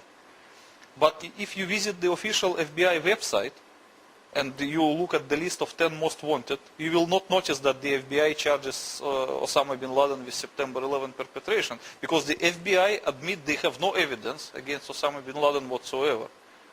So it's a very complicated situation. The FBI claims one thing, the September 11 Commission report claims another thing, and the reality shows third thing. So. Okay, but one thing's for sure, the consequences of 9/11 have spread across the world to Afghanistan and Iraq. Many Iraqis have lost their lives, and many Afghanistanis have lost their lives as a result directly of 9/11. Okay, let's consider it more carefully. The FBI clearly stated that Osama bin Laden has nothing to do with September 11. At least they don't have any incriminating evidence to charge him as such. And as 10 most wanted person, he is wanted only for the bombings of US embassies in Kenya and Tanzania, but not for the September 11. But in the same time, as you remember that immediately after September 11, Americans went to war against Afghanistan, allegedly to capture Osama bin Laden in connection with September 11, which contradicts each other. It means the September 11 Commission report contradicts the FBI statement, and the actual war against Afghanistan also contradicts the FBI evidence. And when we talk about the war in Iraq, it's vice versa. The report of September 11 Commission does not link Saddam Hussein to September 11, Nonetheless, the Americans went to Iraq to fight and to look for the weapons of mass destruction. Which in 8 years they haven't found. Yes, because they don't have any. But still they are looking for it, as you can see. So this is very difficult to answer your question. Okay. Now, so Dimitri, can I ask you about this cavity after the event that's underneath what was the World Trade Center? What happens to it afterwards? As you can expect, at first the cavities were filled with some liquid hot material, which resulted partly from the melted material, so from cooling down of the gaseous materials. And these extremely hot liquid materials will just retain some temperature for about a year, and eventually they will cool down and set as a solid matter. Which explains the molten steel that was found 3 months afterwards. Yes, 4 months. because the 150 kiloton will produce a lot of energy, so it will be like a pot with a hot matter, which it takes some time to cool down. Can you imagine the 100 meters deep cavity filled with this kind of thing? It may take a year to eventually cool down.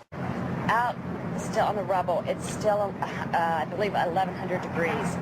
The guy's boots just melt within a few hours. But here we are 8 years on.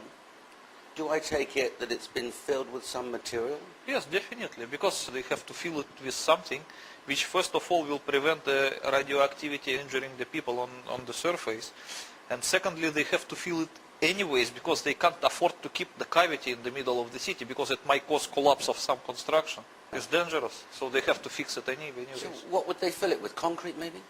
I don't know, probably. Maybe concrete mixed with something which will absorb the radioactivity. But I don't know, honestly. Okay, let me ask you this question.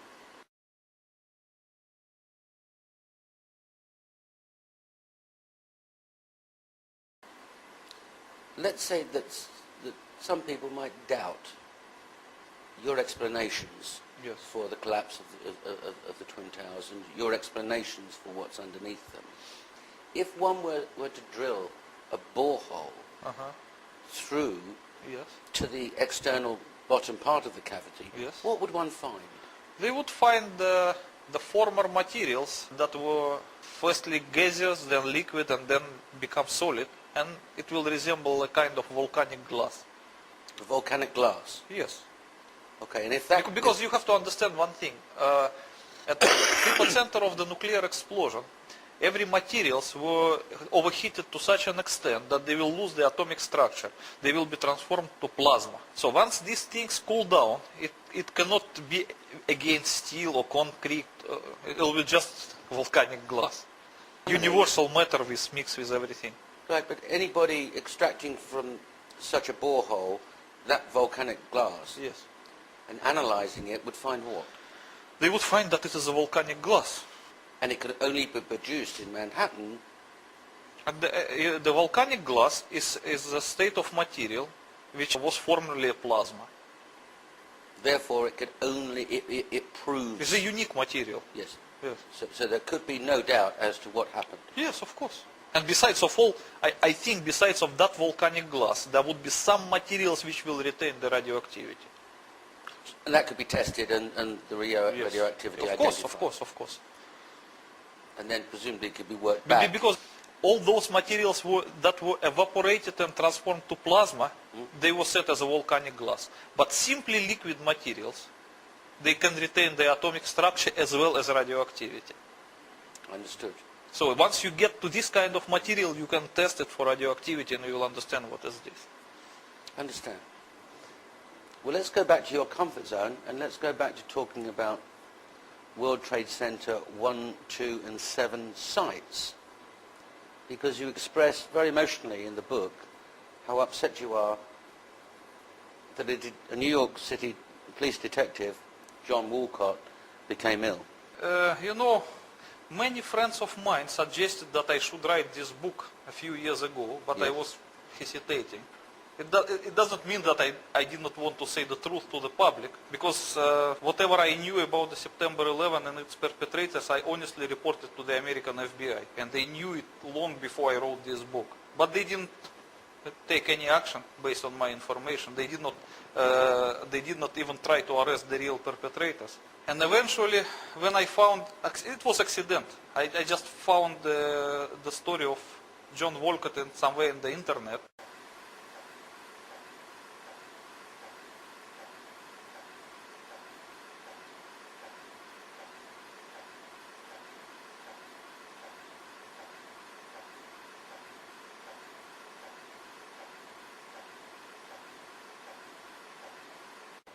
And it was said that he was surprised while working at Ground Zero that the certain FBI agent entered Ground Zero in the full hazmat suit, while the others who worked there, they were just totally unprotected. And he was just surprised, what's wrong with that? And they're covered in duct tape and fully protected? protected? No, they were fully protected. You know, like a lunar-looking hazmat suit. Yes. You can fly to the moon in it. Oh, and what kind of protection did John Wolcott have? Nothing. Probably the respirator made from the ordinary material, or probably nothing even like that. What happened to him? According to the published story, he got sick with the so-called leukemia, which is a typical consequence of the radiation sickness, which resulted in his bone marrow transplantation. And so that is the only way he managed to survive. So he was the victim of radiation poisoning? Of course, as many other Ground Zero responders who worked there unprotected and freely inhaling the radioactive vapors. And what happened to him afterwards? As I told you, that he was so sick that it required a bone marrow transplantation to save his life, because his blood was not regenerating. Because the bone marrow is the first thing which is damaged by radiation usually. So when you see this kind of thing, that is the consequence of the radiation sickness. It can't be anything else? It can be anything else, but the bone marrow is the first victim of the radiation, always. It's the most sensitive to the radiation. But he survived, didn't he? He survived because of the bone marrow transplantation. He was lucky to get the transplant. But some other people were not so lucky, they just died. And the quality of his life? Look, when you get the bone marrow transplantation, you will be like invalid for the rest of your life. You have to take anti-rejection medicine, as with any other transplant. You have to, you have to cover your mouth not to accidentally get any infection, because your immune system virtually ceases to exist.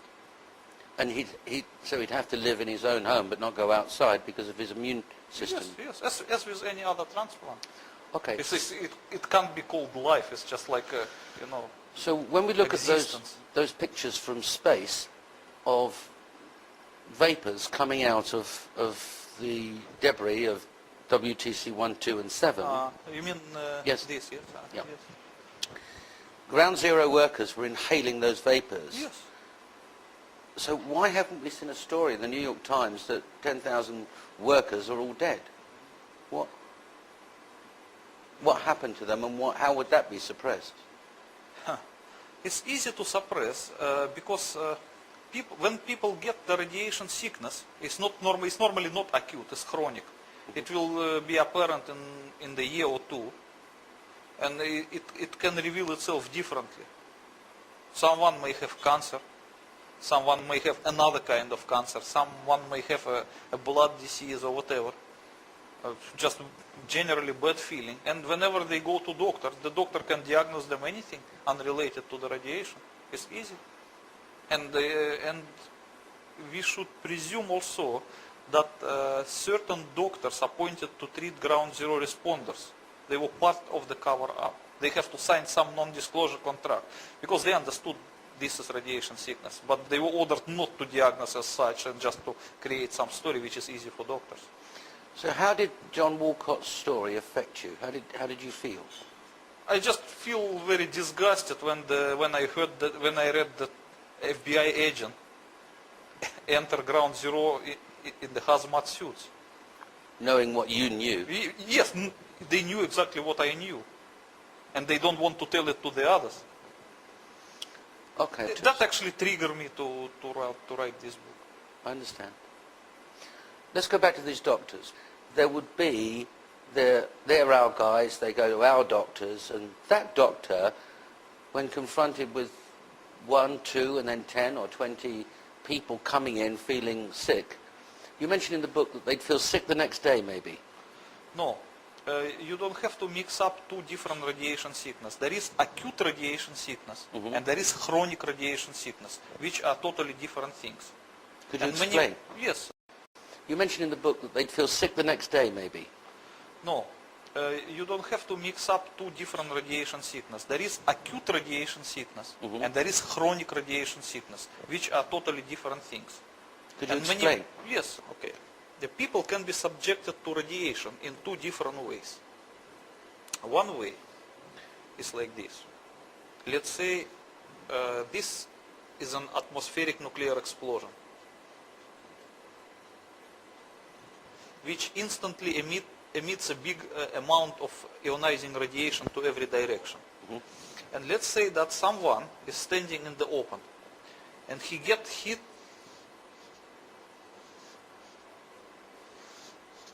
by the front of the ionizing radiation. So he will be injured by this radiation. But this event will not last long, because the ionizing radiation which is coming from the hypocenter of nuclear explosion is just a momentary thing. It doesn't last any second or 2 seconds, it's just very short time, once, that's it. So if that person at this time was hidden behind the wall, he would probably be saved. But if he is in the open, he will get the dose.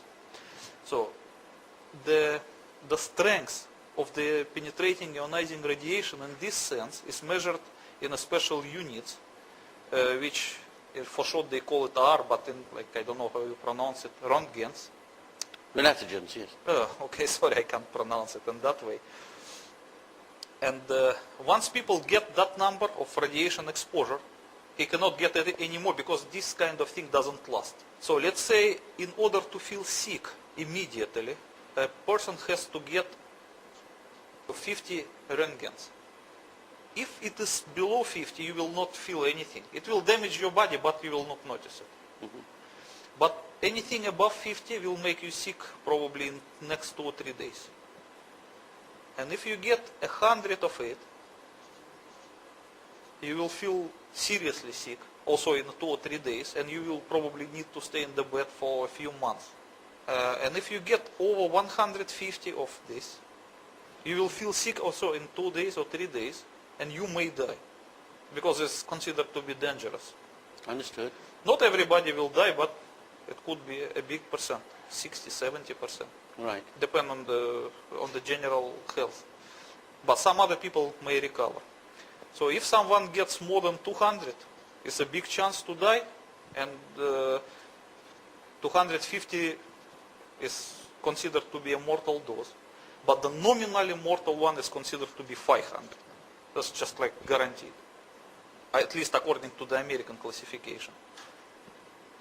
So let's say that someone is already got 50 Röntgens by being subjected to this explosion. Yes. And then he continued to remain in this territory, but the territory was radioactively contaminated by the products of nuclear explosion, like a radioactive dust, yes, or like secondary radiation. So this second effect is being called radioactive contamination. So radioactive contamination is not measured in Röntgens, but in Röntgens per hour, because it lasts a long time. Yes. So let's say that the strength of the radiation is 10 Röntgens per hour. So if someone stays there 30 minutes, he will acquire 5 Röntgens, in addition to this what he get already. Right.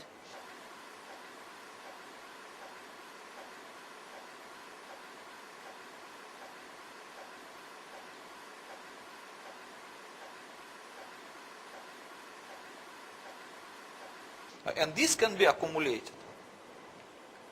So as you can see that these two distinct, this one factor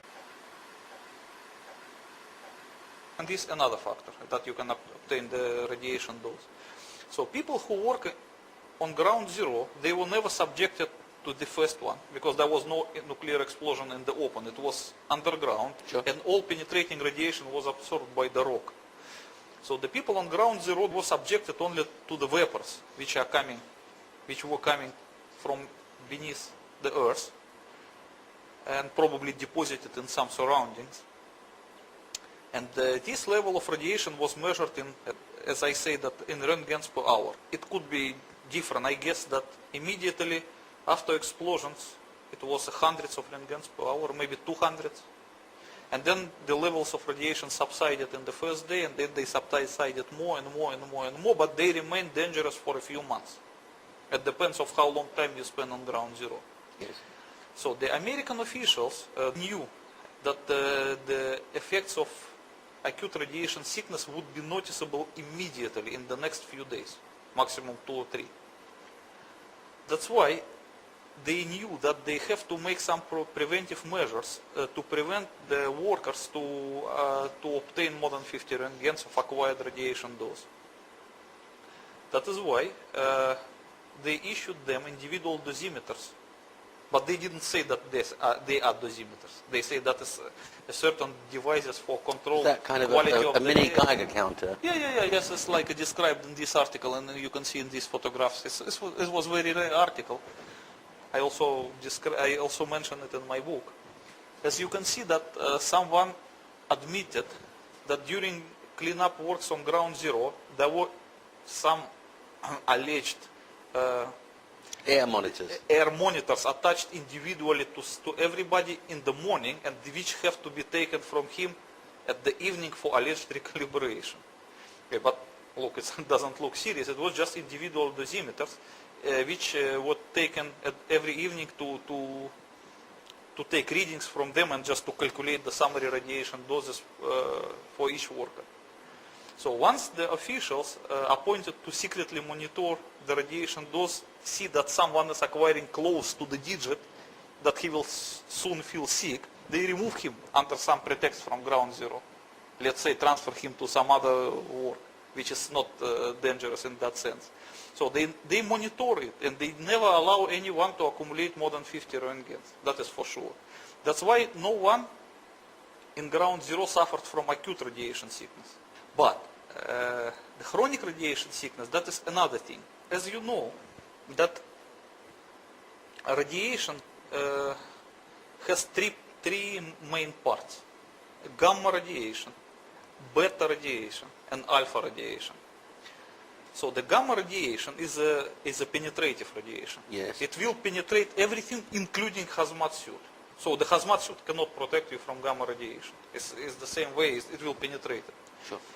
So all dosimeters used to measure only gamma radiation as the most dangerous.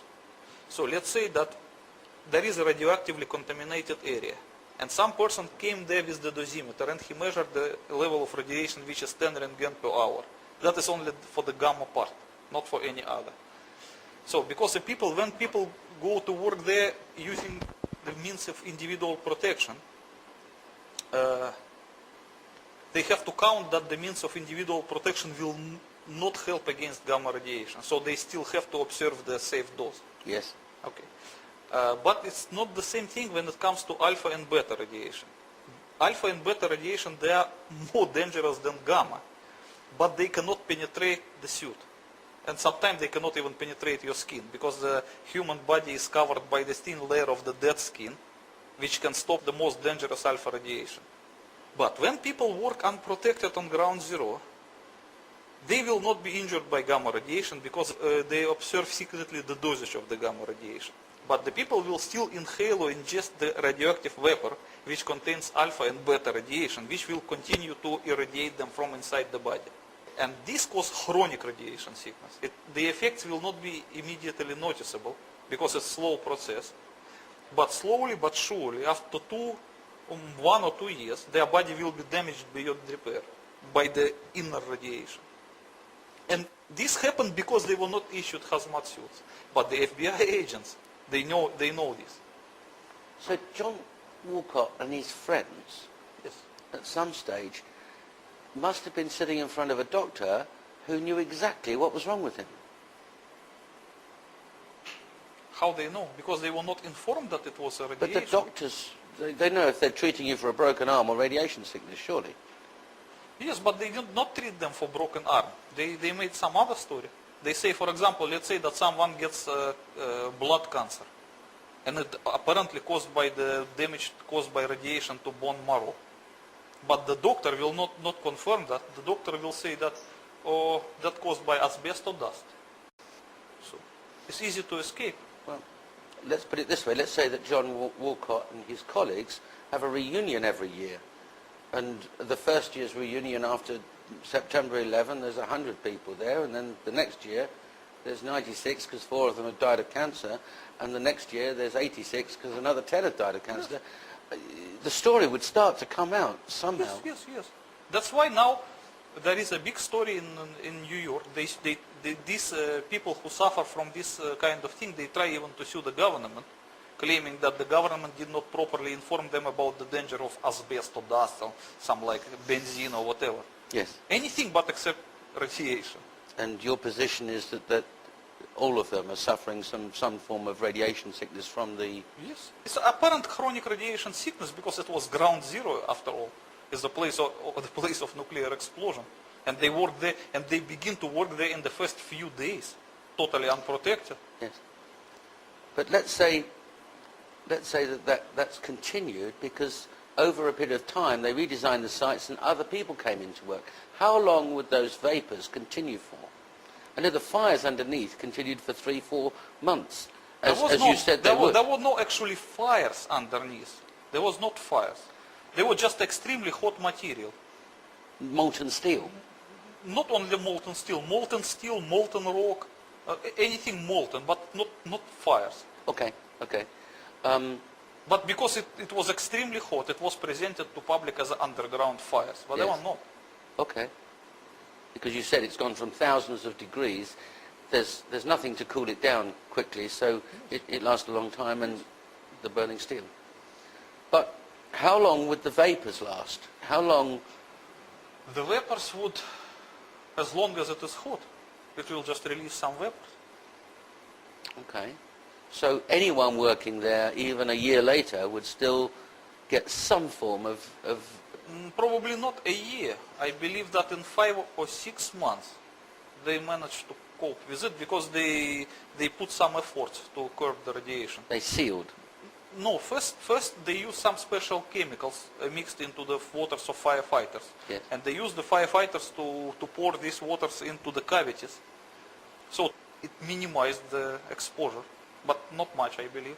But at least it cooled down a little bit, the matter. So if in natural conditions, if let on its own, it would cool down in maybe 1 year, because they were trying hard to cool it artificially, maybe they succeed in half a year. These vapors wouldn't just affect ground zero workers and police and fire department officials. Would it not also affect Manhattan residents? Of course they would affect Manhattan residents. Okay. But as far as I know, that Manhattan residents from the dangerous area, they were evacuated and not allowed to come back for another 6 months.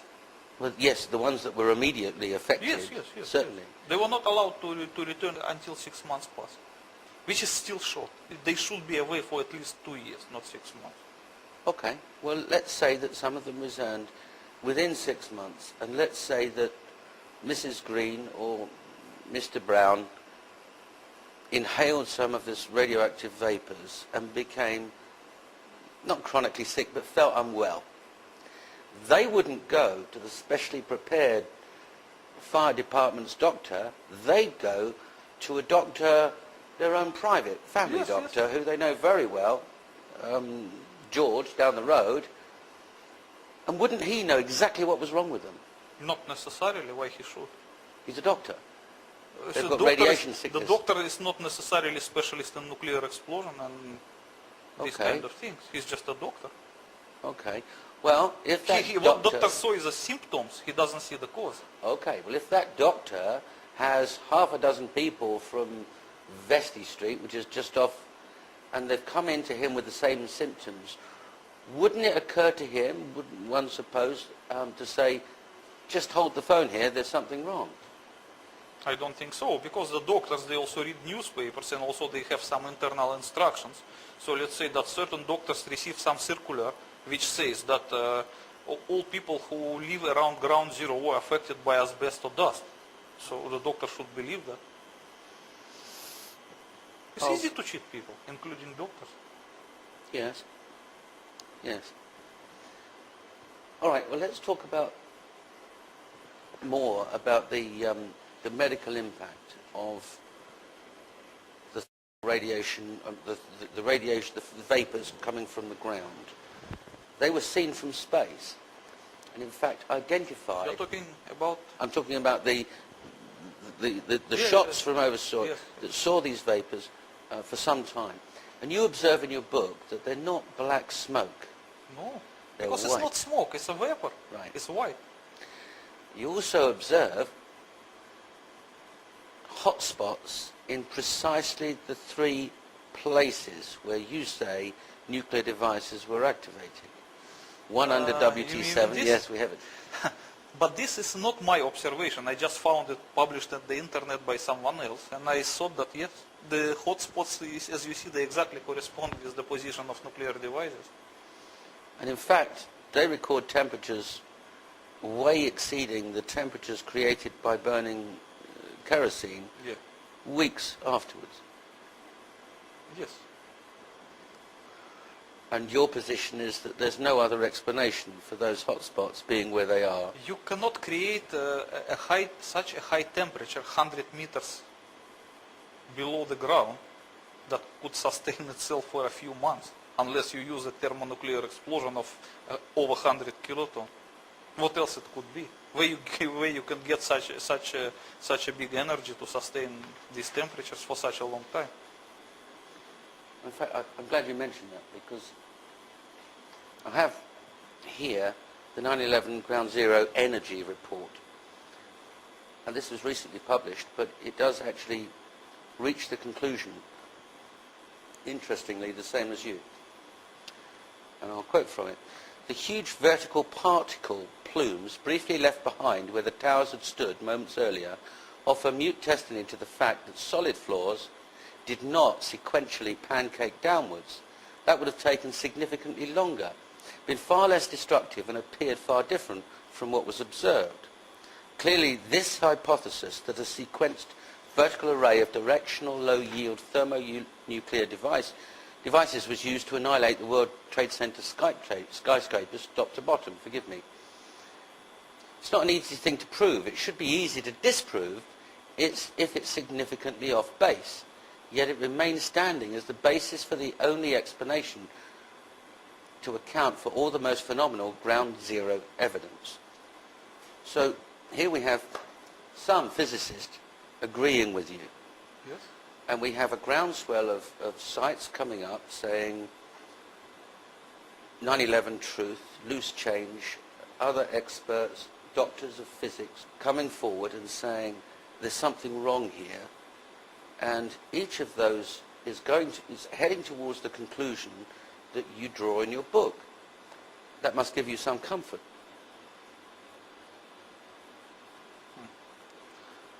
I don't even know how to answer this. If the evidence were unsupported by anybody or anything else, and you just published this book and announced to the world, I know what happened and I know who did it, they would laugh at you if nobody had drawn the conclusions that you've drawn, that the 9/11 Commission report is wrong, doesn't address and answer questions that you've answered, and other people are reaching the same conclusions. Yes, of course. There are a lot of people who attempted to search for September 11 truth independently, and they arrived to similar conclusions as mine, with the one difference. They did not know for sure that there was a nuclear demolition scheme of the World Trade Center, while I knew it for sure from my former service in the Soviet military. That makes the difference. So it means they were guessing, and they arrived to the same point. But I didn't need to guess, I know it for sure. But there's something else that makes your book unique. And we'll come to that later, but that is that you are going to name the perpetrators of the 9/11 tragedy. Yes. Thank you.